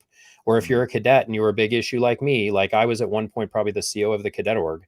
And you know, and as an older kid in this mindset, I can honestly say that our interactions with each other were not all positive. They're probably positive with people in our peer group, but how do you like mixing so many different ages together without a proper like structure and stuff? It wasn't positive. Like there was a lot that it turned into. And again, I always say, when you're a hammer, everything is a nail. So Scientology is unable to adapt to anything that is actually if it's not in its actual wheelhouse of what Hubbard said to do, they're never going to do it. So, what's funny is my mother was a very caring, she had a very strong maternal instinct. She always wanted to be there for me. There would be other parents who were more focused on their careers and their jobs, and they were just like, good, my kid's taken care of. And they had less so of the maternal or paternal instinct, but uniformly, our parents all were shitty parents in that they just let the organization run us, and whatever that became was whatever it was. So I think the younger the child, and Jenna talks about this a lot in her book on how disassociative it was for her to be in that situation and be raised by it. You don't know anything else other than what you're being told. And it was horrible for me as an older kid. And then when I wanted to leave, I wasn't able to. So when it finally came down to it, now I'm 17 and a half years old. Well, Mike, can I just, before you continue, go ahead. On this little point. So I also want to, this property, that the amount of kids we had there at one point, I think it maybe got up to about 60 to 80 kids. I can't remember exactly. There is a large picture of everyone wearing red sweater and khaki pants. And I'll find that. I have a copy of it somewhere, or maybe Janice has it, to show the ranch at its largest size. And that will be a perfect example so you can see the different age groups, because in the front, there are tiny kids. And up top, there's some kids that look like they're 18 or 19. But like any other boarding school, we also had our random cast of characters. We had troublemakers. We had goody two-shoes. We had people that followed everything perfectly. We had bad students. We had good students. We had students that were doing weird stuff, or people there that were doing weird stuff under the supervision of adults that, again, unquestionably was terrible in some ways. And we had rebellious students. And I think, again, I didn't know Laura that well when she was there, Megan Anderson. I knew her brother. You and I knew her brother, actually, Jared Anderson, pretty well. And very well. Kid. He was closer to our age group, yeah. And he was a good kid. Laura tells her stories that she was a rebellious kid. And you know what? Bravo to her for being that way. Some of us did like authority. Some of us didn't. What I remember when I was there, it was Dan Probelski was Mr. P, Mr. P. Everyone had to just, he was a demigod when we were there. I personally couldn't stand the guy. Drove me insane. And what I didn't know later, and you remember do you remember the cookie incident when he tried to deny me cookies one Saturday night in the dining room in front of everybody? Have I told you that little story? Yeah, I remember it. Okay. Do you mind if I go real quickly and talk about it? Please. Just so you get yeah. Okay. So again, Dan Probelski, he was the OG guy there. So from day one, he was running people, and he was actually running most of the construction projects. So he would be the person dealing with that part of it. Whereas you had ladies like Leslie and Yolanda that were dealing with the schooling and Scientology schooling as well. But Dan Probelski was the let's run the renovations. Now, I've admitted several times on YouTube channels that I have a little bit of an issue with authority. Just don't like it. Didn't like being bossed around. One time we were, and this is an anecdote to get a feel of what the ranch was like. But we used to get our food brought in from the Gold Base. They bring it in hot boxes and stainless steel trays and all that kind of stuff. And Saturday night was a particularly famous, the one thing you could look forward to, because they would usually have chocolate chip cookies and ice cream. And you would get that after working for that day. So I had done something that week, probably completely oblivious to me, to piss off a few of the adults, one of them being Dan Probelski. And at that particular time, we ate down in the motel units in this rectangular dining room. And we basically had all the tables. It was the 6x6 tables that were lined up in rows. And every table had and this is another part of the mundane, stupid Scientology must have some sort of control over everything. But every table had a table IC, I believe it was called, or a mess IC, and a treasurer. because even though we weren't getting paid anything really, you could apparently pool your money and the treasurer would somehow be able to purchase something for everyone. Peanut butter or something. Yeah. Yeah. Like some kids got no, and we'll get into this later, but Mike Brown was the kingpin. He was the closest thing. Like he was Morgan Freeman from Shawshank Redemption. He could get anything. Somehow he brought in the goods. And we'll get into that later. And I'll finish the story quickly because I love to just segue off into something else. But okay, so I pissed off Dan Probelski. He had said, Sterling, you're not getting cookies on Saturday night. I knew this the whole day going through Saturday. I wish I had some cookies right here. Just dude, these are made by that Italian baker Panuccio, the one who makes like all of the muffins that the lawyers would give to people. Like these are good cookies. These are not shitty chocolate chip. But remember, we had nothing. Like we were eating our meal, going to work every day, and doing schooling. There was sports, and yes, I enjoyed that. But as far as creature comforts, the cookies were really the only thing we had, and it was once a week. So if you missed it, you had to wait a week. So, and it hadn't really occurred to me up until dinner that this was going to happen. So we're all sitting at dinner. We'd eaten our dinner. And what they would do is one person from the table would go over to the lady who had the cookies, and then she would disperse an exact amount of cookies for the table, an exact amount. Now, if one person at your table wasn't going to get cookies, then that meant every other person got an extra cookie essentially, or they split them up. So I'm sitting, we sit three on each side, and where I'm sitting on the other side, the next row of tables, kind of catty-cornered, is the adults table. And so at one point, they start on the person to the right of me, they start passing the cookies over, they get to the middle person, and right when they get to me, they shoot it across the other side of the table. And I just remember at that particular point in time, I start losing it. My mind's going like, I'm not going to get my cookies. And I was so anxious about this. I wait for that tray to get one more person over, and then the one just on the other side to the right of me. I get out of my seat, and it's still got about 8 cookies, and I get out of my seat, and I come underneath, and I hit the tray from underneath, and flips the them cookies straight up, go shooting in the air, and just land all over the adult table. So they don't know this is happening. They land there.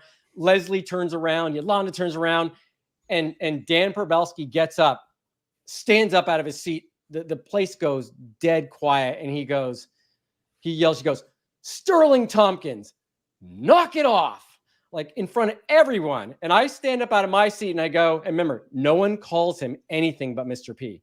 So I stood up and I said, Dan Probelski, fuck you. And then he goes storming out, and we're like trying to like calm this down. And Sterling can throw a hissy fit, like for real. And I just stormed out. That was it. I was pissed. I never got my cookies. But what I didn't know is after that, Dan Probelski actually tried to get me kicked out of the ranch. He actually tried to get me thrown out of the ranch because it wasn't just a cookie incident. I think I had several battles, but that's a reminder. Never play Monopoly with Sterling, by the way. Yeah, no, definitely not. Oh yeah, he's gonna flip the whole board. And if you were one of those somewhere. people, but you were one of those people that didn't that had some problems with authority. Yeah. Of which there were kids that had that, and that's normal in a regular school situation. But whose problem is it normally if there is a kid that's having behavioral issues? It's normally it would be your social worker in or someone. Normal life. Yeah. Like, hey, kid needs help, or they go to a social worker, or they sit down, you get them additional help, they get a tutor. Like, you have parents that actually give a shit about their kids. Yeah. No, this was just on so your kids' issues on whatever they would be, either developmental, emotional, or whatever, are pawned off on people that aren't trained to handle children. Right. That's going to create problems. Yeah. Like by its basic structure. Yeah. To be fair, if I had went to Biddy and said, "Hey, Mom, look, they weren't giving me cookies," and she asked me what I did, I have a You would've gotten feeling cookies she every would have day. said, "Hey, good job. So you got that out of your system. Wonderful. Let's go back. You're good." But no, you're right. There was not that parental that where you really needed it when you had Right. trauma, when you Yeah. had injuries. You didn't have that. None of Correct. it. And let's not forget, No. there was zero medical attention. If something happened, and we're quite lucky that there was no major accidents, except for that one kid that got run over by a motorcycle. I won't say who was on that motorcycle at the time. It was me running over Rickard Rodin. I broke his leg, and Justin was on the back. Yeah. Anyway, If it was an but no, emergency, and that person, the kid's yeah. dying. There was not enough medical attention, and you couldn't get to a hospital. Well, fast we were all running away from the property over to that Campbell house so Because that we of could hide from. There was either somebody at the gate. I think it was an inspector was coming, or for a building somebody was permit. coming Yep. for a building permit. We had to get away from the property so that they could have somebody come. And whenever somebody would come, they would have us do a school time thing. Well, no, this was go to the Campbell house. It was separate from school time. But anyway, we were all going over there, and I was driving, and Rickard was bouncing a little ball, jumped in front of me, and it broke his leg. Like it broke like his lower leg, both bones. And it was like flopping around. And so now they're calling an ambulance to get him to the hospital. And this whole thing had happened. And what happened to you? I forget. Did you get in trouble for that? I did. They took away my my motorcycle privileges, and I was put in lower conditions. It was I felt horrible about it. He still has a limp to this day, I'm pretty sure. No, he's actually good. I've actually spoken to him. No, he's actually good. He doesn't have a limp anymore. I mean, he was never athletic either. So, yeah, but no, he's good. But he recovered from but there would be little injuries. Like sometimes we'd be doing stuff. Like I remember I was hammering out stuff at one point, and a sliver of steel lodged into my eyeball, and I had to be taken to the emergency room and have it removed. But so they would take us to the ER, but then those things, most of the time, those payments, I don't know if they would get covered by financial planning or not, but a lot of times there wasn't a medical plan that was included with the kids. We weren't getting routine checkups, like that, just a thing that didn't happen. So no. And again, it's back to like you say, the Sea Org, we were a nuisance to the Sea Org, which is part of why the treatment was so horrific, is we were really just an afterthought. Yeah. But a weird dichotomy is if you look at videos and pictures of that property, and it is gorgeous, as you will find most Scientology properties are. The int base, like the grounds, the building spaces, the environment itself, we had turned into something that was very, very nice. Even the Happy Valley part of it, or the oh my gosh, ranch. Or, I think Laura does a whole video. She does it with Janice and with Amy Scobie, where they have video of this whole property. It's beautiful, but it was a dump when we first got there. And I think now the Indians have actually bought it back from Scientology and own it now, and they have it out there as a recreation facility that they rent out or something. But it's a very nice property. And go ahead. Yeah, I hope it's a story someone tells, because what actually happened is I believe Golden Era Productions sold it back to the reservation, but I think Ken Hoden messed it up. He could have negotiated for millions more than he did, but he gave them a piece of information that allowed them to negotiate it down more.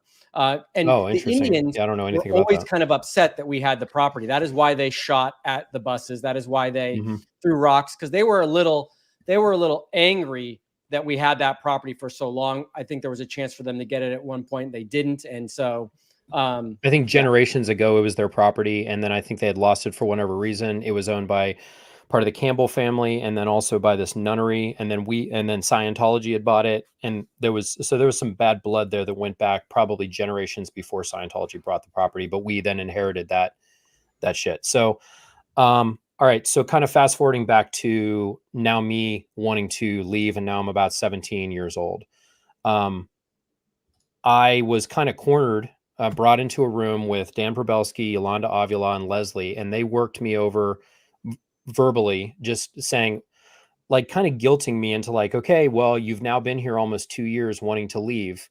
You don't have an education to make it in the real world. Like, what are you going to do? Like, your option is you could stay here and be in the Sea Org, or you're going to be hugely unsuccessful if you leave. And I had already kind of had this little, interest in this other girl that was there, Samantha. And I was like, well, so they, after several hours, they convinced me to disconnect from my father and to stay in the Sea Org.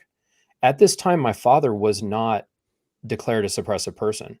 I sent him a disconnection letter, and he then got really pissed about it, started speaking out against Scientology, and they did declare him. But that was after the fact they made me disconnect from him.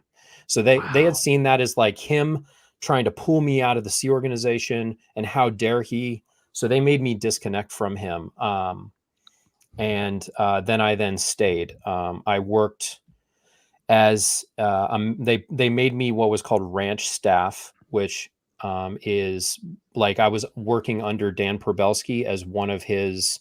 I was in charge of, I believe, construction and grounds, and I wasn't connected directly in with the kids, but we would come up with projects to work with the kids. And anyway, but I was mainly doing heavy equipment work and things of this nature. But I worked as ranch staff for a short period of time. When there was a bunch of renovations project that occurred where they got the new studios that were being renovated there, and they brought me in to kind of as additional help, and I eventually got through the international clearances and got posted at Golden Era Productions. There is one story that I kind of want to tell that is the mindset that kind of will explain what an executive might think and how they're going to handle stuff with their kids. Because at one point I was sent back briefly in order to interact with some of the kids out at the ranch. When I was at Golden Era Productions, I was then made, I was in an assistant position, which is under the commanding officer. So there was a gentleman by the name of Steve Willett. Steve Willett had a daughter, Sarah Willett, which was one of the cadets out at the ranch. And then the ranch itself fell under Golden Era Productions as one of the kind of departments under the estates division. Estates, again, being the one that handles construction, grounds, electrical, like all of the physical stuff. The kids and all of our education was put under the division that is responsible for manual labor. So that's where they were under. If you think about that, you think like, well, wouldn't you put the kids under the one that has to do with training people in school? Nope, they were under the manual labor department as one of the sections out of there. Just as a mindset. They were really just considered literally a labor force. Yeah, and at this time, there's a lot of ground that we, kind of skimmed over the top of. But at this point, the ranch has already been kind of renovated. All of the buildings are complete. And now what are you going to do with kids? Well, you can't let them just be kids. We got to work these kids. So they came up with this plan. Hey, we have a self-sufficiency program we're going to do for Golden Era Productions. And they had a bunch of open kind of farmland, and they started to cultivate that and grow vegetables. So there was vegetables. We planted a bunch of trees. And, I was usually doing the grounds work and the planting of this stuff when I was then, now a ranch staff member before I went to Golden Era Productions. But all the kids, what they would then do is their Scientology studies, a little bit of what we referred to as the actual education, which we'll get right back onto. And I know Sterling wants to talk about this some. And then they would do like manual labor, doing gardening stuff. And this is not like, hey, I grew up on a farm stuff. This is like, okay, this is your requirement every single day. And this is what you do. And this is how most of these kids were raised. So you have somebody like Jenna or Megan were raised from a very young age. And Jenna was probably involved more in those initial, I'm sure Megan was too, renovations project. But then that turned into, what are we going to do with these kids for like half of their day every day? We need to work them. We can't just let them be kids. Like they have to work because that's what you do in the Sea Org, right? You can't, if you were just going to school, they would consider that full-time study, just like in any organization. And you can't have the entire organization being on full-time study. That doesn't make any sense because then you can't work people. Like the functions that they should have had adults in place to have, like in service positions, they put kids in charge of that, varying in ages. And remember, very odd. Part of this is because of this misguided idea that if a child or an adult is not exchanging for what they're getting, they will then go criminal. Mm-hmm. And it's absurd, you can't just let kids that turned into grow. Let's have children do manual labor. But they actually are crazy enough to believe that if you didn't make the child do manual labor, and this is why I think Scientologically how it fits in, they're like, oh, then he's going to be out of exchange, then they're going to be criminal, which is just ridiculous. Been raising kids for thousands of years, and they didn't need child labor. These are the Hubbard principles in place. It's like, well, what does Hubbard say about raising children? Oh, they need to exchange. Oh, what is the exchange? Oh, we need to it's so dumb. So at one point now I'm at Golden Era Productions, and it had come up, and I don't remember the exact circumstances, but the ranch, the kids were out of control to whatever degree that meant. And I don't know exactly what happens. I think there was there were a lot of kids that were in this governess group. Megan, or sorry, Laura might be able to probably elaborate on what this would actually be, but there was a problem in a flap at the ranch. I believe there was some form of abuse that was going on, and the response of the commanding officer, and I was working for him. I was his guy to go around in gold and like say, okay, you need to do these, like chase up his orders and get this stuff done. He was like, Mike, I'm having problems out at the ranch. The kids aren't doing what they're supposed to. You were a cadet out there. You were successful out there. You need to go out there and get them in line. I'm like, this isn't even my job. But his daughter is out there and he's the commanding officer of the organization. He didn't go out there to solve it. Like he should have but his solution was to send me out there as a surrogate, as a father to because he was busy doing other stuff, and he was busy doing other stuff, but shit, he didn't have time to go out there and sort out the place of his kids. So what do I do as an indoctrinated Sea Org member? And I was probably 19, maybe 20 at the time. I go out there, and now I'm in this more executive position, kind of round everybody up, have a big muster. Okay, you guys, you're not doing the right thing. We're going to start going back to the basics. Let's start doing marching. Let's start, everyone's going to start being on schedule. You're going to make your beds. We're going to have our cleaning stations. You just get into all of these, the normal shit that Sea Org members do. Like, you wake up at this time, you do this. And I think I was out there for probably 2 or 3 days. Like, I would drive out there every day as like, okay, I'm going to try to do this. And then I remember it's like, okay, we need you back in here. There's another flap. And I was like, I don't feel like I really even spent that much time out there. I was just out there basically being a dick and a bully. And we didn't get to the point of like anyone being happy anymore. So, and they're like, no, they're good. It's all taken care of. And I was like, okay, that was one example of probably many. And I will say that, it's hard to reflect back on exactly all of the different interactions that I've had with every single person. But I will say, if you plug in older children with younger children, and the older children are made to take care of younger children when they don't really even want to or know what they're doing, and they're not their brother or sister, and there's no maternal plug-in on how to do this,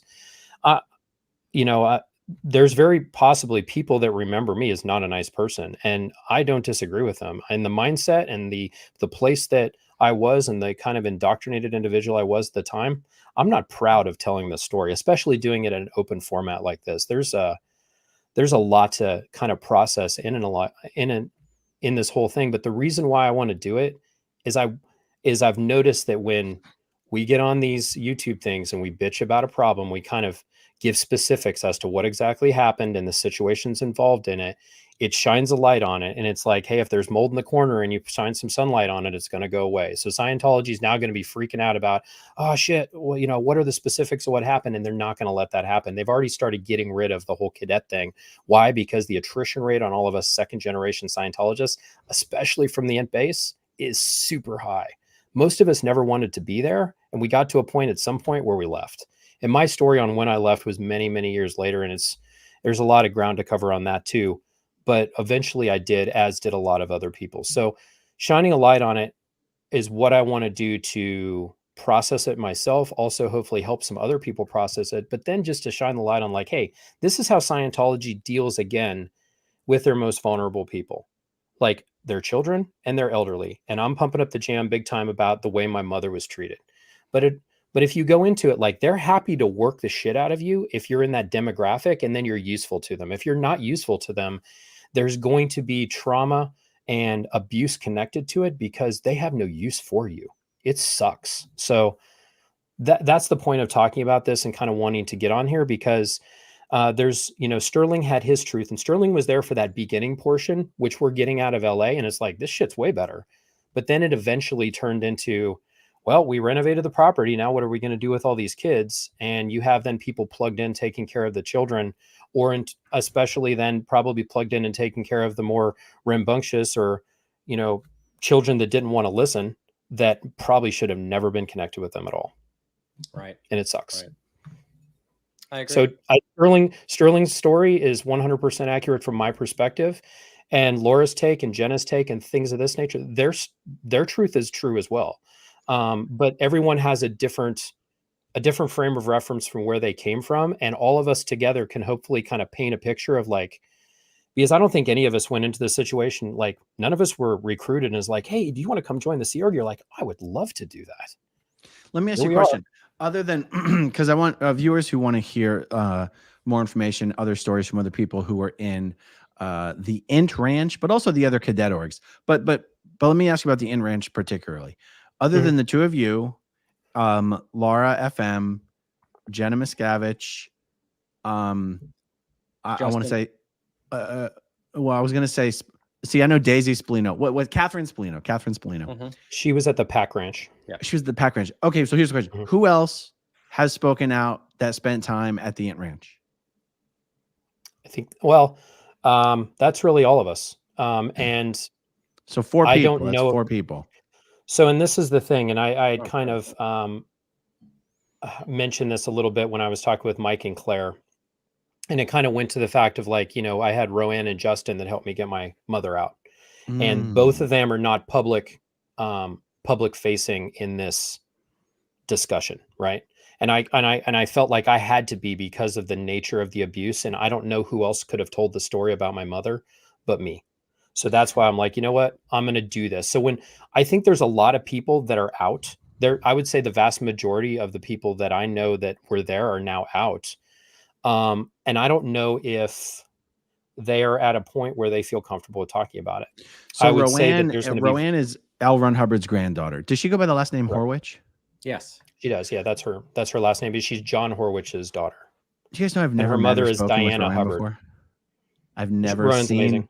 I have no idea what she even looks like. I've never even seen a photo of her. And she's now a professional doing her own thing. And for her, Roanne's a very interesting individual in that you would think that there would be a lot of benefit to being, this is my opinion, there would be a lot of benefit to being Hubbard's granddaughter. She even had her own person that would educate her when she was a young child to a certain degree. She had her own like tutor, Jenny Sue Alexander, who was just assigned to her. But at a certain point that stopped and Roanne was put to, it was called the Princess Program, and Hubbard had wrote it, this is what you will do with Roanne. Roanne, probably out of anybody, her life and every detail about every thought that she would ever have would be controlled by Scientology, like on a psychotic level. Like she couldn't have any original thought or they would dig around in her shit like constantly. And she is also a person that's she's very free spirited. She has her own opinion about things. And then that is not popular in the Sea organization. No. So she would constantly be in a situation where she had people manipulating her. Jenna talked about in her book the level of manipulation she was subjected to as a Miscavige. Yeah. Can you imagine what it was like for Roanne? Well, so the closer you are to the sun, the more you're going to get burned a little bit. Now, there was obviously some perks and benefits in the beginning for sure. You got treated quite differently, but then it somehow doubled when you got in trouble or you did something wrong. That was also exacerbated to a large amount, which is kind of funny how that works. It goes both ways because there was preferential treatment in the beginning, but man, when you got older and you were now in the Sea organization and you were doing something, everything reflected on L. Ron Hubbard or Dave Miscavige. It's when you got older. Yeah. When you got older. So when they were children, like when Jenna was a child, when Roanne was a child, they would kind of play both sides of that coin of children or not children. There was some benefits to it. Like obviously Jenna was brought home to see Ronnie and Biddy, is that we could consider that preferential treatment in that everyone else was getting something less than that, but still that wasn't fucking very good. You know what I mean? But it was better than the average. Roanne had better than the average. But then as she got older, like now you're becoming a teen, an adult, and now you're supposed to be your own person in life. And then people are still all up in your juju. Yeah. That can't be good. I wouldn't like that shit at all. So real quick, I was way below that. Anyway. There's over 2,600 people watching live right now. If you're watching right now, do us a favor, hit that like button, no matter which channel you're watching this on. That would really help us out. Guys, was Astra Woodcraft ever at the Int Ranch? Yes. It's funny. I don't remember her, and I remember the name. I think she's a bit younger than I am. I specifically remember Astra. I remember she wasn't the name, there the whole time. She probably wasn't there. And forgive me, I may be wrong, but I remember bumping into Astra Woodcraft in LA when I was working as the pool IC and I had gone down for a family visit. I remember bumping into her in the elevator in the complex in 92, 93, probably 93. So she might have been at the ranch, but I think only for a brief amount of time. Well, but for you I to remember remember, for her- you to even remember bumping into her, you would have had to already know who she was. And how would you have known who she was if it wasn't from the Int Ranch? That's a good question. The reason why I remember bumping into her is because the conversation was so abrupt and jarring that it kind of shocked me. Now I got to know. Yeah. So here, okay, so good. So I graduated the ranch. I'm in CMO Gold as the pool IC. Don't try to figure out how that works. And boy. I go down. I It's go for the down trees. to the complex. We're staying in a room there with my mom, Barbara, at the time because her family's coming in from New York. We're seeing them, and I pop in the elevator. And I remember popping in the elevator and then pushing the button to go up to the floor, whatever floor I was going to, and I hear this Sterling, and I turn around, and it's Astra. So yeah, maybe I did know her before. Maybe I knew her in PAC. Don't remember. But she said to me, she goes, "Hey, when are you going to join the Sea Org?" And I looked at her, and I went, "I'm in CMO Gold. What are you talking about?" And so that's the only conversation I people. ever remember having with this girl. And you That know was what? the jarring conversation. Well, it was so. I was super glad that we heard it. yeah, I'm a sensitive Here, guy. mark the time, everybody. It's right around 1 minute 48, 1 hour 48 minutes. Hey, eat shit. I just worked through the ranch. I went back to I was at CMO Gold at the Gold Base. I thought she You're a was big going to be deal like, then. Elevator. I thought she was going to be like, I'm pregnant and it's yours. You know, that wouldn't have been jarring. Not I would have been, yeah, no, probably not. But yeah, I might have it's remembered. funny. I remember the name. I don't think I know her well, but I definitely remember the name Astra Woodcraft. Yeah, I remember it too, and I think her dad was an architect that helped design some of the buildings at Golden Productions at some point and left because Biddy's mentioned her father before, and I do know Astra knows Jenna, and I just get this for everyone's elevator incident. Yeah, the cookie incident too, by the way. So you guys are getting to know. But before we get way off track, can I mention something because I see a lot of these comments, and Mike, you can correct me if I'm wrong on this. I will. There's always this sexual connotation to the church and stuff. And specifically because we've had the Danny Masterson, the stuff that Aaron, you've reported on about the pedophilia, child sexual assault, and all these different things, which, you know, Mike and I didn't have a whole lot of experience with, but we understand being ex-Scientologists and Sea Org members that absolutely sounds exactly like what would have happened. Now, at the ranch, at least while I was there, I do not remember anything like that ever. I don't remember there being any inappropriate contact between the adults there and the children there at all. So, in fact, I would argue, at least at one point, not as a defense, but Scientology and specifically the Sea Org, when you are a kid, a teenager, or even an older child, they are so restrictive on that subject that I remember being in complete fear if I touched or kissed a girl while I was at that particular property while I was a teen, that I would get in a ton of trouble because they had this rule about heavy petting, and that was the top end of what you could and couldn't do there. And heavy petting, by definition, as far as we knew, I thought it was open to some interpretation, was if you were stroking for 1 second. You're frozen, and it's super unfortunate. It's a great picture. The way that this happened to me yesterday. I think you have to bounce me out. It's amazing. You have to bounce yourself out. But you guys, hold on. See if he comes back any better. Okay. No, you got to bounce me out. I was telling such a good story. Come on. Actually, okay. Sterling, back yourself all the way out of the studio and then come back into the studio. You got it. Oh, this happened to me yesterday, and it's not my internet. It's nothing to be ashamed of. It happens to everyone eventually. It's a great look for you, by the way. I mean, okay, I actually have to close. Super school. Yeah. Oh, that was, and he was. What was and I'm like shit. I'm smiling while he's trying to make a fairly important point. I know it was so on his inappropriate. face was like. But let me say something on that. Yeah. Because go ahead. My personal experience was the same as Sterling's. That anything even remotely sexual, forget sexual, even flirting, was so forbidden. And my experience didn't include any mistreatment on in that regard, that it was so hard for me to believe anything like that could have happened, which is one of the reasons why people got away with doing it, because nobody suspects it. There's It some happened things to to a talk lot about on of this. kids. So again, and I don't want to get I don't want to leave Sterling hanging because I know he's gonna come in here, but at the same time, I want to start addressing some of it. Again, I need a phrase that Sterling's time that he was there was at a very specific time, and it was very early in the process. And then during that time, everything was all very, kind of managed more like a Sea Org mission and less like the organization that it turned into, where we're trying to then figure out what to do with these kids while they're there. You also have a lot of different like ages of kids that were there at the time. And there were situations where older kids were doing things to younger kids that was absolutely unacceptable. And some of them were gotten rid of, but it wasn't after abuse actually happened.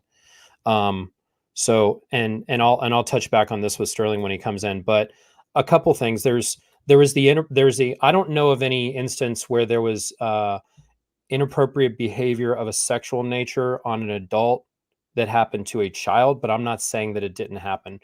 Most of the people that were on the int base were probably security checked up one side and down the other, where they had kind of gotten a bead on if somebody was a predator or not. Now, I'm not saying that it didn't happen, and there might be stories where it did. Where I know that abuse did occur, and we'll come back to adults on children in a little bit here, but where abuse was occurring is you would have older children that would sneak into younger children's rooms, because you would have the girls' dorms and boys' dorms, but they're right across from each other in a courtyard. You would have sometimes some kids and I think that's why Steve Willett sent me out there. They were dealing with one of these kids that was doing something, and then I was supposed to go out there and kind of get everybody in line while they were dealing with this other thing that happened. I think that kid was separated out from the property. Yeah. That said, here comes Sterling. And also, Mike, I want to say, you're back in. I've heard from people who were there, the Clearwater Cadet.org, widespread abuse. Yeah. Really? Yeah. But you also have I don't know. Is there a clearance process for people I've never been to Flag or worked at Flag. I'm guessing you have a lot more of a cross section of people that would have been at Flag from anywhere that weren't as tightly security checked as the ones that were at the international base. Correct. Yeah. So I would assume that happened. Sterling, just to catch you up, what I had talked about is I don't know if abuse of a sexual nature occurred from adults to children. Not to say that it didn't happen. I just do not know about it. Right. But I do know there were, after you left, and when you were there, we were still very much kind of in a build the place up mission mentality where there wasn't anything like that was happening when you were there. Later, there was a problem where there were some older kids that were sneaking into other kids' rooms at night. Oh, and wow. really touching them. Okay. Yeah. Did not know that. So I'm not gonna mention names on here because of things of this nature. I don't want to really get into. I don't want to. Sure. I feel it's anecdotal for me to know about it, because that's one of the reasons why Steve Willett sent me out there, because they were dealing with one of these kids and getting rid of him. And then the rest of the place was kind of like having other issues too. So it was like, get everybody in line and make them start doing their marching and all this sort of stuff. So right now, one thing to talk about that I do think is inappropriate is going back to this governance organization where you have the children, the pre-cadets and the cadets, and then you have this group of children who are kind of unruly, aren't following the rules, and are in this group where they're kind of in their own little forms of trouble. There were Hubbard advices that allowed that governance. And to my knowledge, at one point, I know that there was a lady named Jane Thompson who was the governess. And later, that job actually was pawned off on two men. I think one of the guys was named Martin. If you remember him, he was a farmer, a guy from Germany. Martin Hopshade? Yeah. And then another guy was Casavius being out there, he was in a situation where he was being hidden from his father, Andre. Andre Tabioyan was a Sea Org member at the Ent base that blew, and Miscavige was very freaked out about him for whatever reason. And Casavius and his wife, who were Golden Era Production staff members, were hidden from Andre, and they were being told that Andre was going to do crazy stuff to them. They made Casavius change his name to Michael Probelski, like Dan Probelski's son, something totally different from his other name, legally change it. Aaron's going to do his lights. And he was out there because Savius, he was in a situation where he was sent out there to keep him away from his father in a really jacked up situation. And now he's out there plugged in with a bunch of kids, and he had no intention of ever really wanting to be there. Now he's stuck in the situation. And he's like, okay. And I know he at one point, I think, was put in charge as a governess too. Now, I don't know the specifics of what would happen, but if you're dealing with kids that are having problems, the governess, by Hubbard's allowances on his advices, was allowed to spank the kids. And to me, that's gross. To me, that's right. So me as a father, I don't spank my kids. Like my wife and I, we talked about like, okay, there's better ways to deal with this than to do spankings. And there's a bunch of different opinions about this socioeconomically across the country. Some people believe in it, some people don't, but it is the parents' responsibility to do something like that or not do that. And it is very much in like, and that as an allowance, again, if there's like the thing on exchange and why we're working kids is because Hubbard said the kids need to be in exchange. So now we're like working kids. So when you're going to allow then like they're an allowance for spanking, like I think that any of that would be pretty fucked up. So, and if anybody, like if my kid went to school and I found out that one of them got spanked by a teacher, like aside from there being legal repercussions, like there would be my repercussions, like rolling up on that person, like, hey, you touched my kid, it's on. But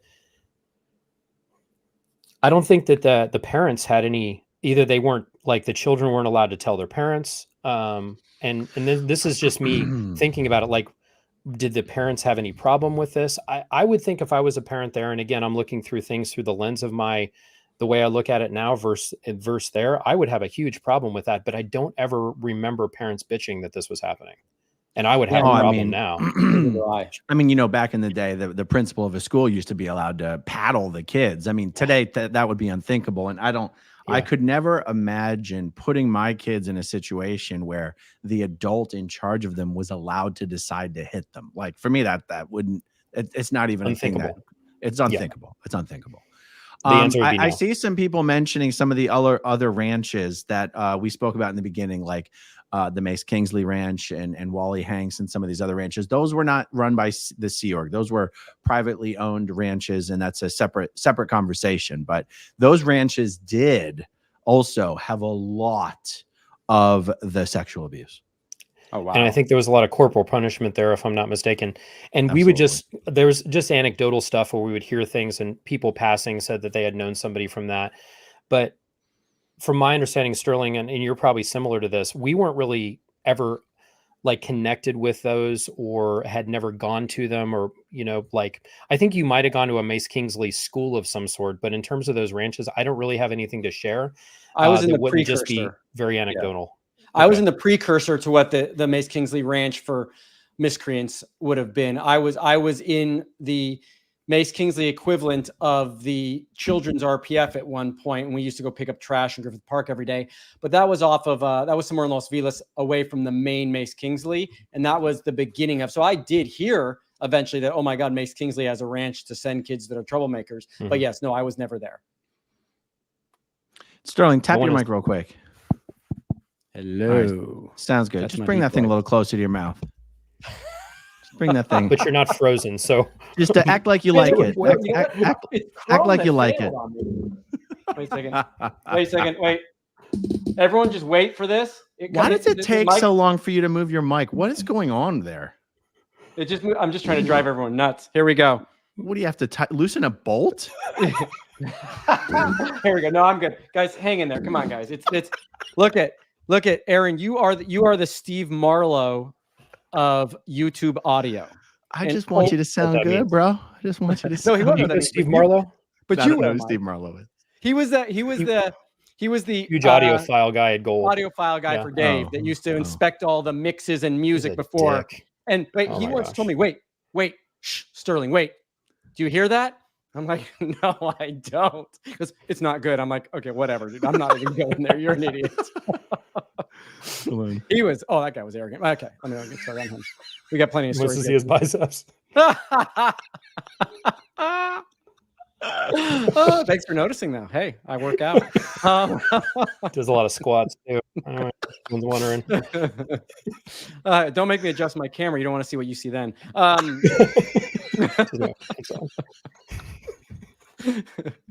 John Sitowski, that dude's awesome, by the way. I think he's going to send me yeah. This will be.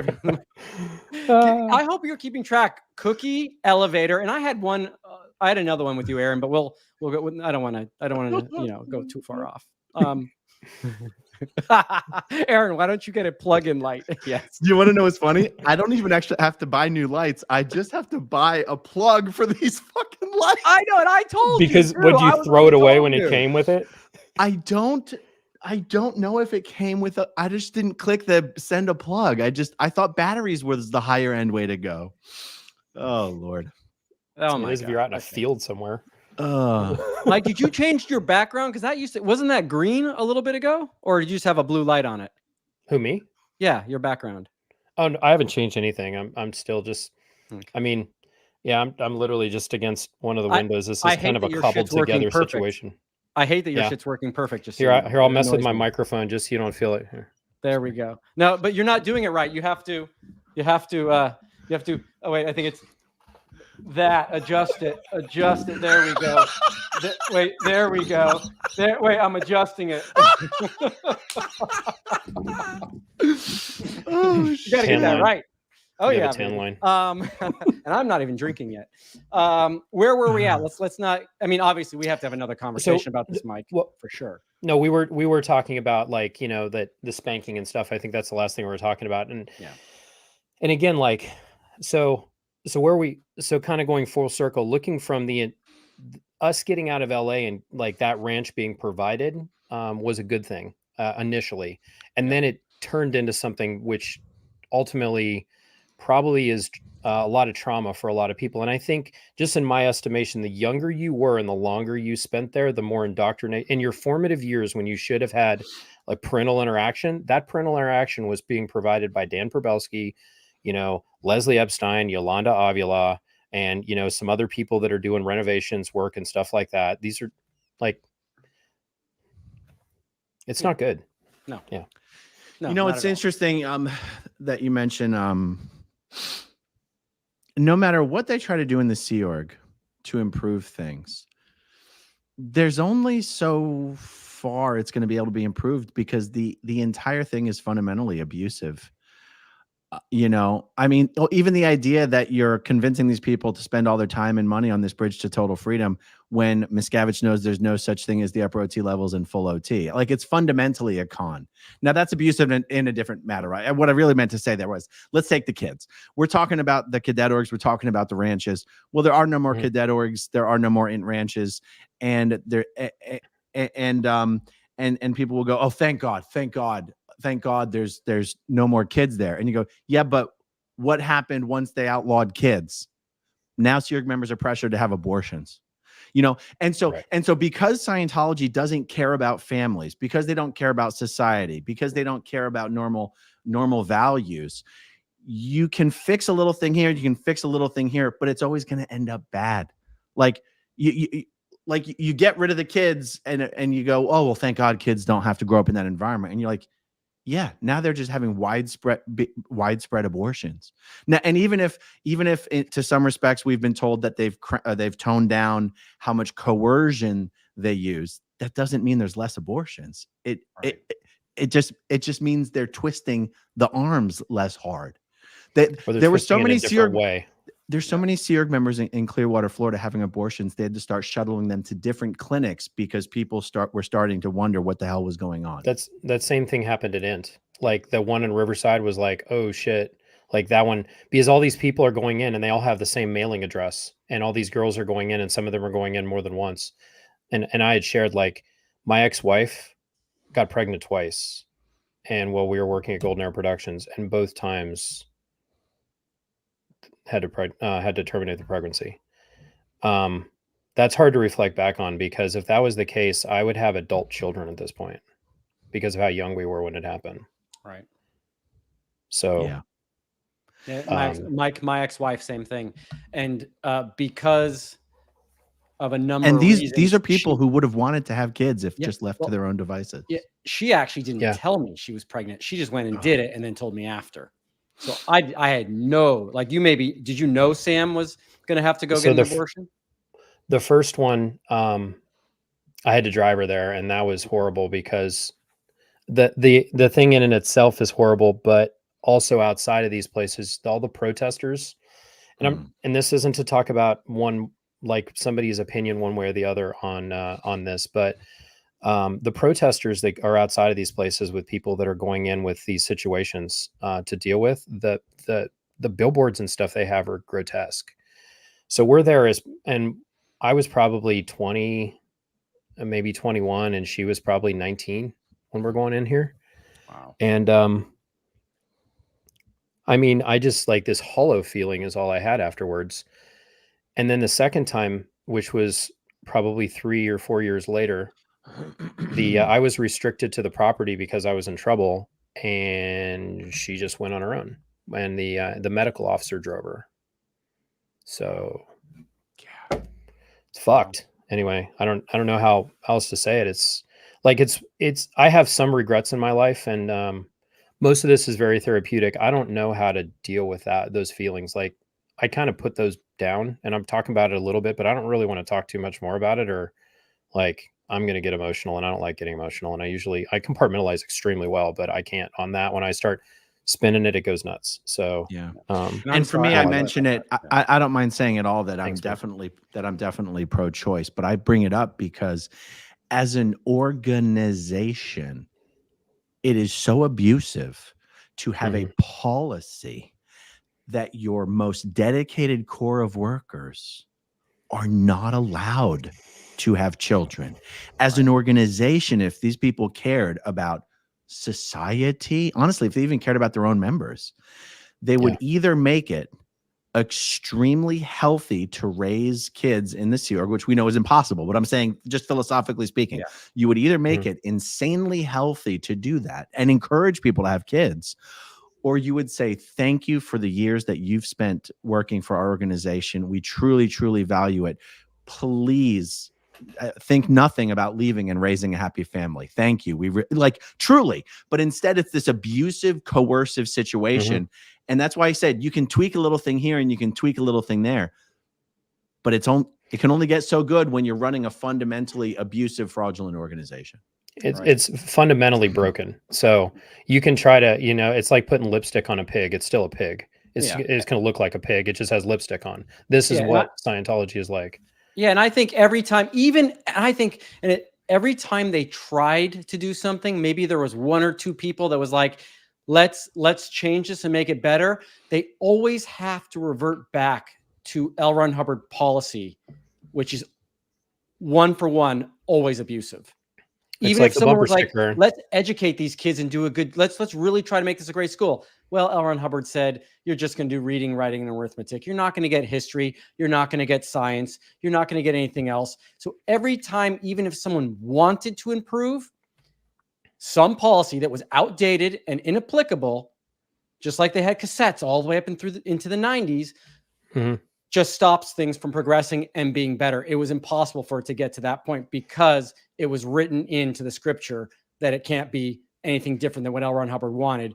And that wasn't what was right for elders, for adults, for children. Yep. I want to just make one more point, because I know we're getting late and we probably need to get going with other things in our life, but I want to define for somebody what L. Ron Hubbard thinks the way you should train a cadet and what that consists of, because I actually I wrote it out so I would get it all straight, and because there's some very interesting phraseology. This is what you're going to train a person basically through them being 18 years old, is able to write swiftly, legibly, and elegantly. Okay, that's great. Have a 10,000 word vocabulary, which is very hard to estimate if that's true or not. And there was no real testing in place to actually see if we had accomplished that. And then arithmetic, you are able to do arithmetic, which only included addition, subtraction, multiplication, and division. And then it included some navigational crap for degrees, minutes, and seconds, which has to do with you can do arithmetic. We're talking basic math. That's the shit that you learn in 4th grade. It doesn't include fractions. It doesn't include geometry. It doesn't include algebra. And I know people don't like fucking algebra, but still there's uses for all of higher, like mathematics. What mathematics actually teaches you is logical thought and how to tie things together. And they stopped at the most basic, like count on your fingers kind of shit. And that was the end of it.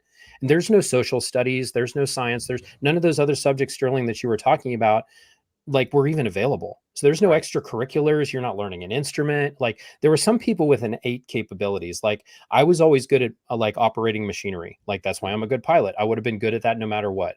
I will say that Laura, she can sing. She would have been a good singer no matter what. They weren't cultivating those things in it. They would find sometimes like, oh, we can use this person's skill. Like Rickard Rodin that I ran over with my motorcycle. That guy, like from when we were little kids, he could draw. Like he's unbelievably well. He's an amazing artist. Like he was always talented like that. Yep. But these things as like, what do you want to do when you grow up? I want to be a Sea Org member and work at the Ent base. And I heard he used to even. I heard he even used to be able to draw with his feet before. Well, he can still with one of them, just not with the other one because I ran his ass over. Sorry, Rick, that's the other thing in an elevator. He was drawing with his feet once when I was in there, and okay. Well, you were in there with your microphone, though, right? No, Mike, I so agree with you on that, and like even and you wonder why those things work because I used to call it goose. I called the education system for cadets goose stepping because really, in the end, all they wanted us to do was follow blindly. And I think like they didn't teach you history because guess what? If you learned history, you might put together that idea and concept that what you're in is a cult, that what you're in is just another example of, and I hate to go this far, but Nazism. I mean, seriously, Dave is a decent public speaker who riles up everyone constantly. The only similarity I can find in that, and I want to use that as an example because Scientology tends to use Nazism so much against people attacking them, but that is what the closest thing is to it. And you said it earlier, Hitler's Youth. You're being trained to do just that. So history wasn't in there at all, except for the brief amount of time L. Ron Hubbard spoke about World War II, and that was it. Otherwise, we didn't get history. Unless you, but he's pumping up the jam about his own service, which was like mediocre at best. Like, you kind of now that I'm in the military, I'm like, this guy's like, he was only a fucking lieutenant. Yeah, right. And then read 1980. Like, okay, so Guillaume's daughters, and you know them, Mike, Chiara Leserve and Laura Leserve, two very close friends of mine. When I was overseas in Saudi, Chiara gave me a book. 1984. I had never read it before. Oh my God. Only heard it's about one of my favorites, and it's a shitty read, but for all good reasons. You read that, you're going to be miserable for a week after. But there is nothing as close to describe the mind fuckery that is Scientology and the Sea Org and what Dave Miscavige does to his lieutenants and people that have pissed him off than that book. The guy at the end of that book, and I can't remember his name, is my dad. That is what they did to him. He is so beaten down, so repressed that he can no longer just voice his own voice and create the way he was creating. In 1984, opened my eyes to that. I didn't even really think of that at some point until I read that book. And of course, them not having you read those type of books worked in their favor. There's no doubt in my mind that's why history isn't emphasized in any way, shape, or form. I mean, when there was this 2-year period from 98 to 2000 when I was living in LA, had nothing to do with Scientology. And I remember sitting down with some friends who had never had anything to do with Scientology. And we watched this movie called Swing Kids, which is about swing dancing under Nazism. And they're, all I could think of the whole time. And the guys, this is when I still consider myself a Scientologist. I mean, this was before I was even in the Sea organization. This whole time I'm watching this movie about Nazism and the youth and the lack of freedom and people reporting on each other. And all I'm thinking of is, this is Scientology. This is the Sea organization. Wow. Wow. Yeah. I saw a documentary after I left too, the People's Church, the famous, the Kool-Aid church. And by the way, it wasn't actually Kool-Aid apparently. When I watched that, and that was in 2017, I was like, the correlations between what we were doing and the things we were told and how we were treated and the whole Guana site they had in that documentary, I was shocked at how, as I was remembering it, how similar that the whole demeanor was to where we were. Like It made us all fanatical, even if we didn't originally want to be there. Right. You were made there. And for me, that process to force me there, like when I wasn't allowed to leave as a kid, I kind of resisted that for the better part of 2 years. So then crazily enough, I then go to the military, and as an officer and as a pilot, I'm going through SEER school, which is a survival, evasion, resistance, and escape training that you go through, like POW training in case you're isolated. Yeah. And you have to go through like 2 weeks of this stuff. Like that was some of the best training I've ever got, but I was already prepared for that training. Like, yeah, it was a walk in the park for you. It was like, oh, this is only going to last 2 weeks. You're like, hey, there's no e-meter in my interrogation room. This is going to be a breeze. I don't even have to worry about answering shit. It wasn't a breeze. Like that was some serious training, but at the same time, the most of the stuff is psychological. So if you're already conditioned to be able to endure psychological abuse, like that's the main thing that people have to get over. It's not the physical discomfort as much as it's the psychological aspect. And to be clear, on my bookshelf here, I've actually got 1984 right above Mike Rinder's book, because I think those two books should be close together. You know what I mean? Like 1984 has stayed in my life since reading it. And I'm always going to be thankful to Kiara for, and she's a lovely person. And I hope at some point she speaks out too about her story with her father, Guillaume Leserve, who was the ED International for the longest time. And she's got a fascinating story. Yeah. So hopefully we can get her on sometime to talk about it. Yeah. Guys, you want to jump through a handful of super chats here real quick? Let's do it. Absolutely. Okay. Christy Lynn, thank you. Donna Blair, thank you. Gary Jackson Moorhead, thank you. In the house. Gary again. Hey boys, great work by all. Jolene really liked the gun show. Too much eye candy for one live. Osa, eat your heart out. There you go. Okay. Chaz B. So many of the former Scientologists are such well-spoken, charismatic personalities. Is there something that is done practice in Scientology that hones public speaking, oral communication skills? Good question. What do you guys think? So there's the training routines and the TRs, but I don't know that that's addressing public speaking. I think that mainly makes you compliant and malleable. I know for me, public speaking was occurring on the jobs that I was at when I was at Golden Era Productions, because I had to stand up in front of people and report statistics and then go and address things. And now in my current job, I actually do a tremendous amount of public speaking, but on a small level, like with a class at a time. But I don't know that I was a very good speaker when I left Scientology. I've become better in the last 20 years while I've been out of it. Yeah, you get a bit of a crash course when you have to get up in front of a 300-person staff meeting and explain to everyone how you messed up and word it in such a way and quickly that you can get off stage without being pelted by stuff. So some of it is from that, because once you've done that, speaking or looking into a single camera isn't that hard. But yeah. That's right. Yeah, and my experience on staff and in the Sea Org required me to address large groups of people very frequently. So. Okay, let's see. The Grateful Zebra. I'm new to learning all this, and I'm physically ill listening to what Mike has been through and all these young people. I'm literally about to vomit while I'm crying. As a mom and grandma, I have no words. Yeah, it's crazy. And it's even crazier that to us, this shit was normal. Like, we're telling these stories because we know you guys are this is going to help open up eyes on how crazy this is. This was normal to us. It wasn't even crazy for us at the time. At least most of the stuff that we talk about, to me, that was just normal. And I think I've said this more often recently, because I didn't even realize recently that this is what it is. Like, when I sat down and watched the documentary Going Clear, none of those stories to me as a Scientologist would have been shocking, but seeing it on screen brought so much shame that the world was now learning what we thought was normal. And also distilled down into one short conversation, as opposed to being spread out all over the place. Yeah. And fantastic documentary. Yeah. One of the best. Bev's Fry Bread Wisdom. What do they tell parents to make the parents give up their children? I can't even imagine a scenario where I would give up my child. They don't think they've given up their children. Exactly. They think their children are closer to them proximity wise. And I think that they have such a trust in the organization that the organization can do no wrong. If they challenge the organization, they'll get in trouble. And at a certain point, if things start to happen for them and they start to be obnoxious and demanding things of their children, they might lose their whole livelihood. Realize all of these people are not being paid well.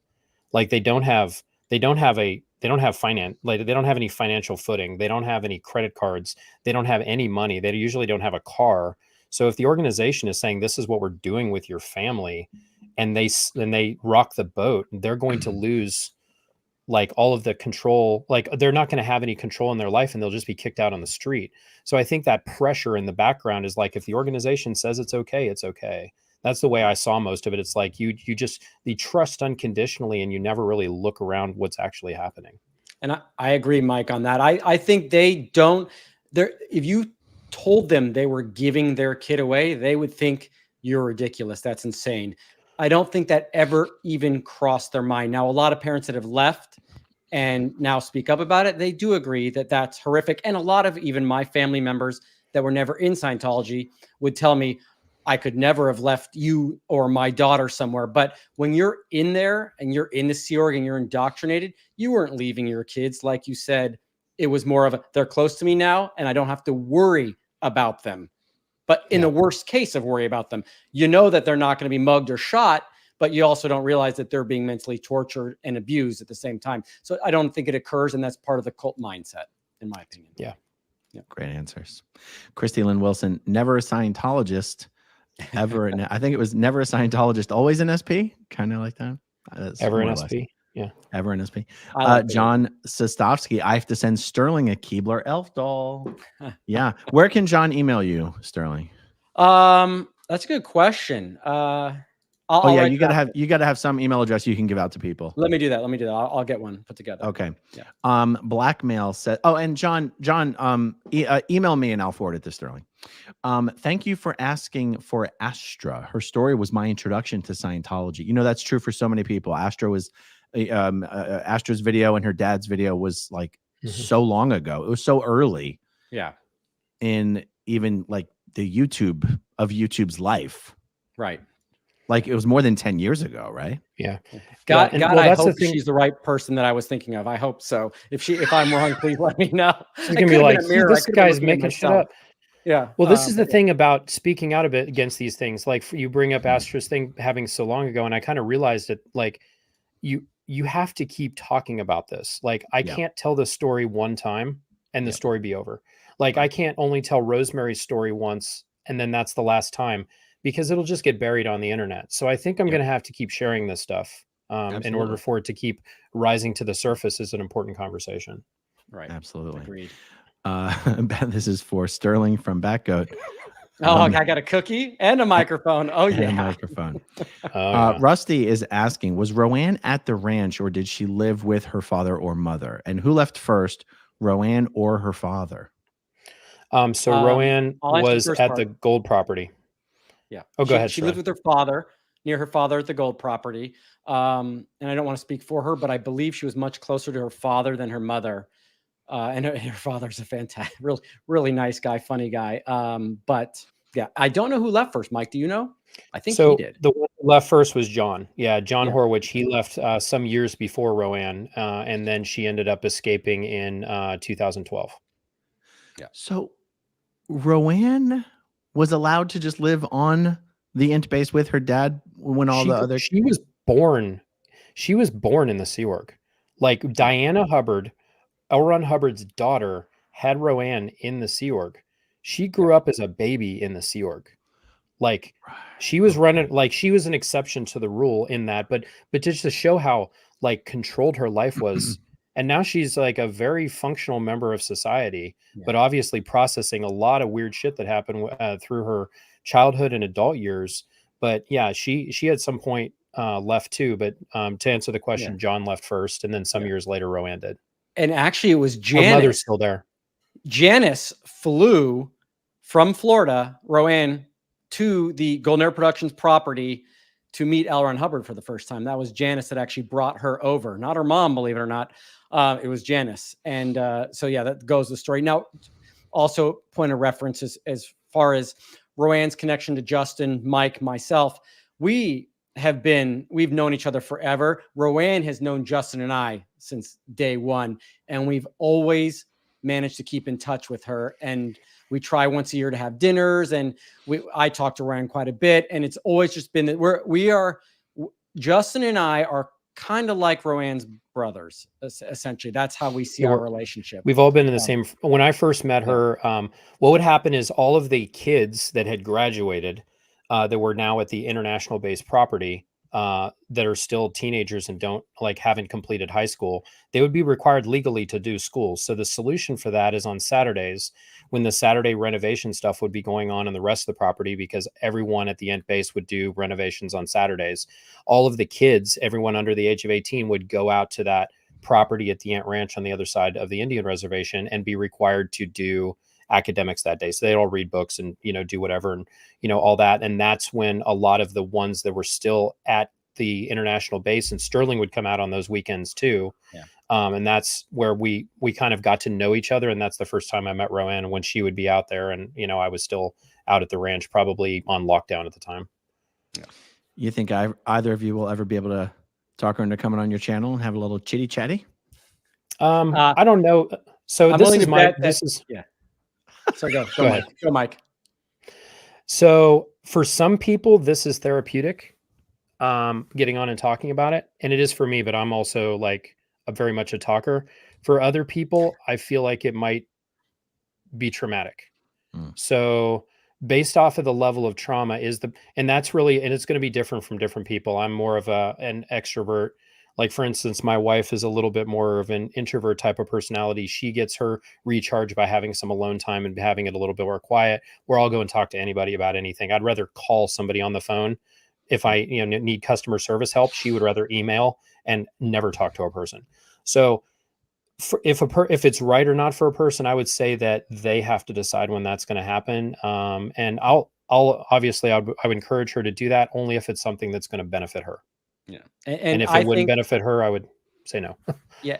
And I think the real trick first of all, again, she is L. Ron Hubbard's granddaughter. So, and Miscavige would lose his mind if she started publicly speaking out. I'm sure. That's why I get so tickled at the very idea of it. The horrific stories about even how her family was treated, about her brother Arthur. She could go on a roll, but I do know this about her particularly, is that because of the exposure of Scientology at this point, if she says her name to someone or goes to do something, they're going to know who she kind of is. And that sort of changes the dynamic of how she's treated. And she, in my mind, my opinion, no longer wants to be part of having that stigma attached to her. And that would be the first reason why I would think she may not speak out. But I also think that if Justin eventually comes on here, no pressure, because it's his life to live, that the Yeti, that some other people may follow the same way that when Aaron, you got me to come on here, and I had to get over my anxiety and comfortability with doing this, even though, like Mike, I love talking. I think it begins to snowball. So other people in my age group, in my bracket, will start also becoming more comfortable with it, because, hey, look, someone I know that I'm even more familiar with is doing it. Right. That makes sense. Totally. So we'll see. By the way, for new viewers who may not know, that this Justin you speak of, he's not just your brother, he's your twin brother. Yes. And I think instead of calling him Sasquatch, I might just start calling him the other Sterling until he decides to come on. And okay. And for those of you, Sterling found his channel.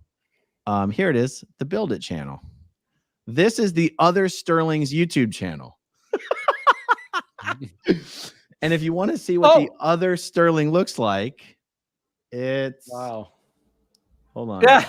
No, leave it. You should have left it up. Why does he look nothing like you? They're not identical twins. Not even close. I mean, we're fraternal twins. So essentially, we're just brothers. I mean, even though we were born. You're fraternal twins. You're not just brothers. You're twins. But, a fraternal twin is just, I don't have. They occupied the same apartment for at least. It's just they are different twins. eggs. I have twins. Yeah. I have twin girls. You're twin. Yeah. Yeah, they're identical. I didn't know. You have identical twins? I do. Crazy. They're gorgeous. Oh, I wanted twins so bad. Every single time I was like, please be twins, please be twins, please be really? twins. Oh, yeah. Did you have twins in your family before though? Like, because it skips a generation. I've heard. He was a twin, dummy. I was a twin. Wait a second. I know that, Aaron. Sorry. No. Do you have twins in your family, Aaron? We need Sterling's blood sugar is getting a little low. He was exercising. I have never met Aaron's, and Aaron, you know, you never knew my brother. You never knew. I never knew your brother the same way you don't know Justin. So it hasn't occurred to me. I don't think that. But again, I don't want to lie. Dude, how about twins running all three of our families? That's insane. That is crazy. And we're all on here chatting it up.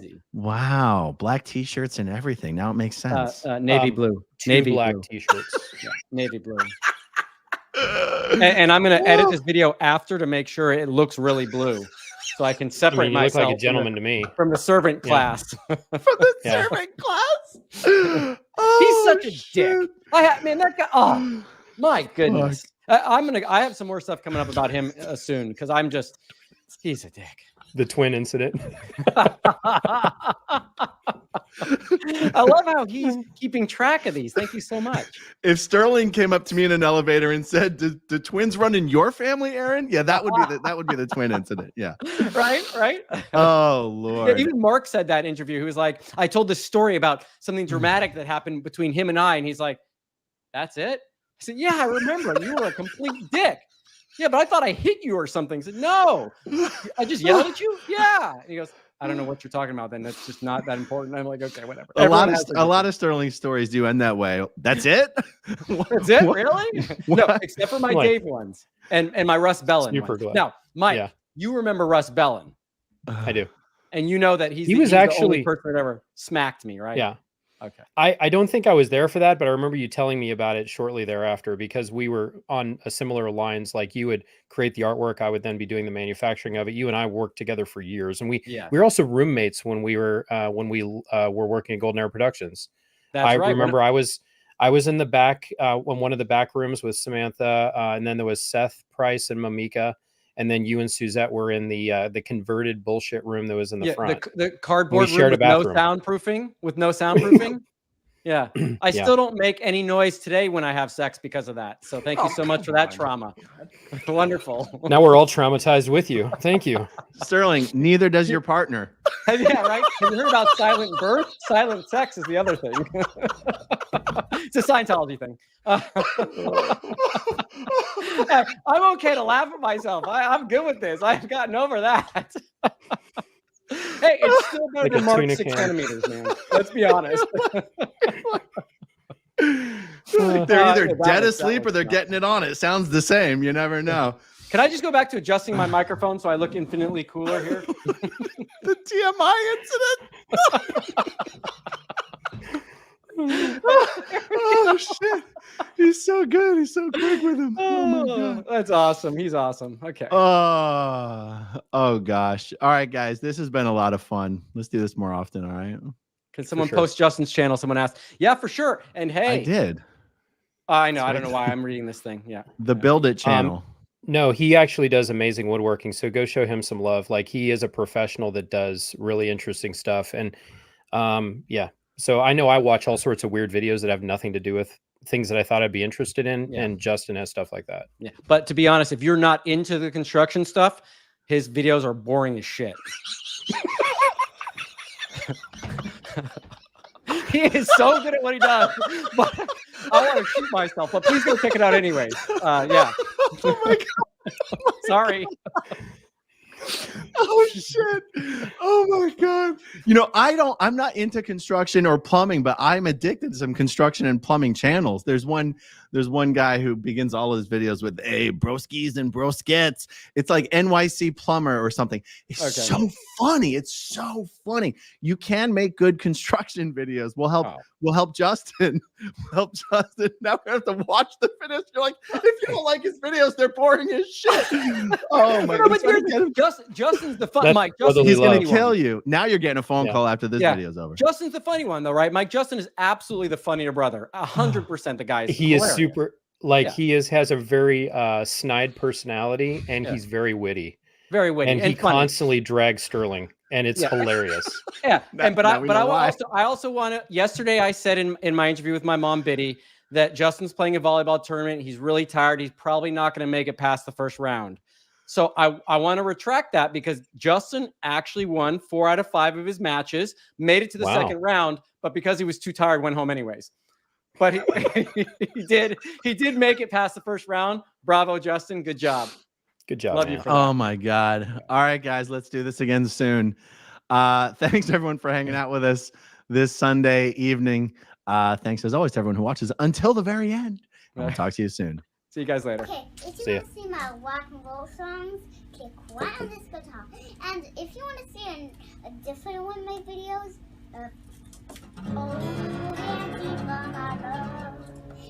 then you could click right inside here. If you have subscribed or not, subscribe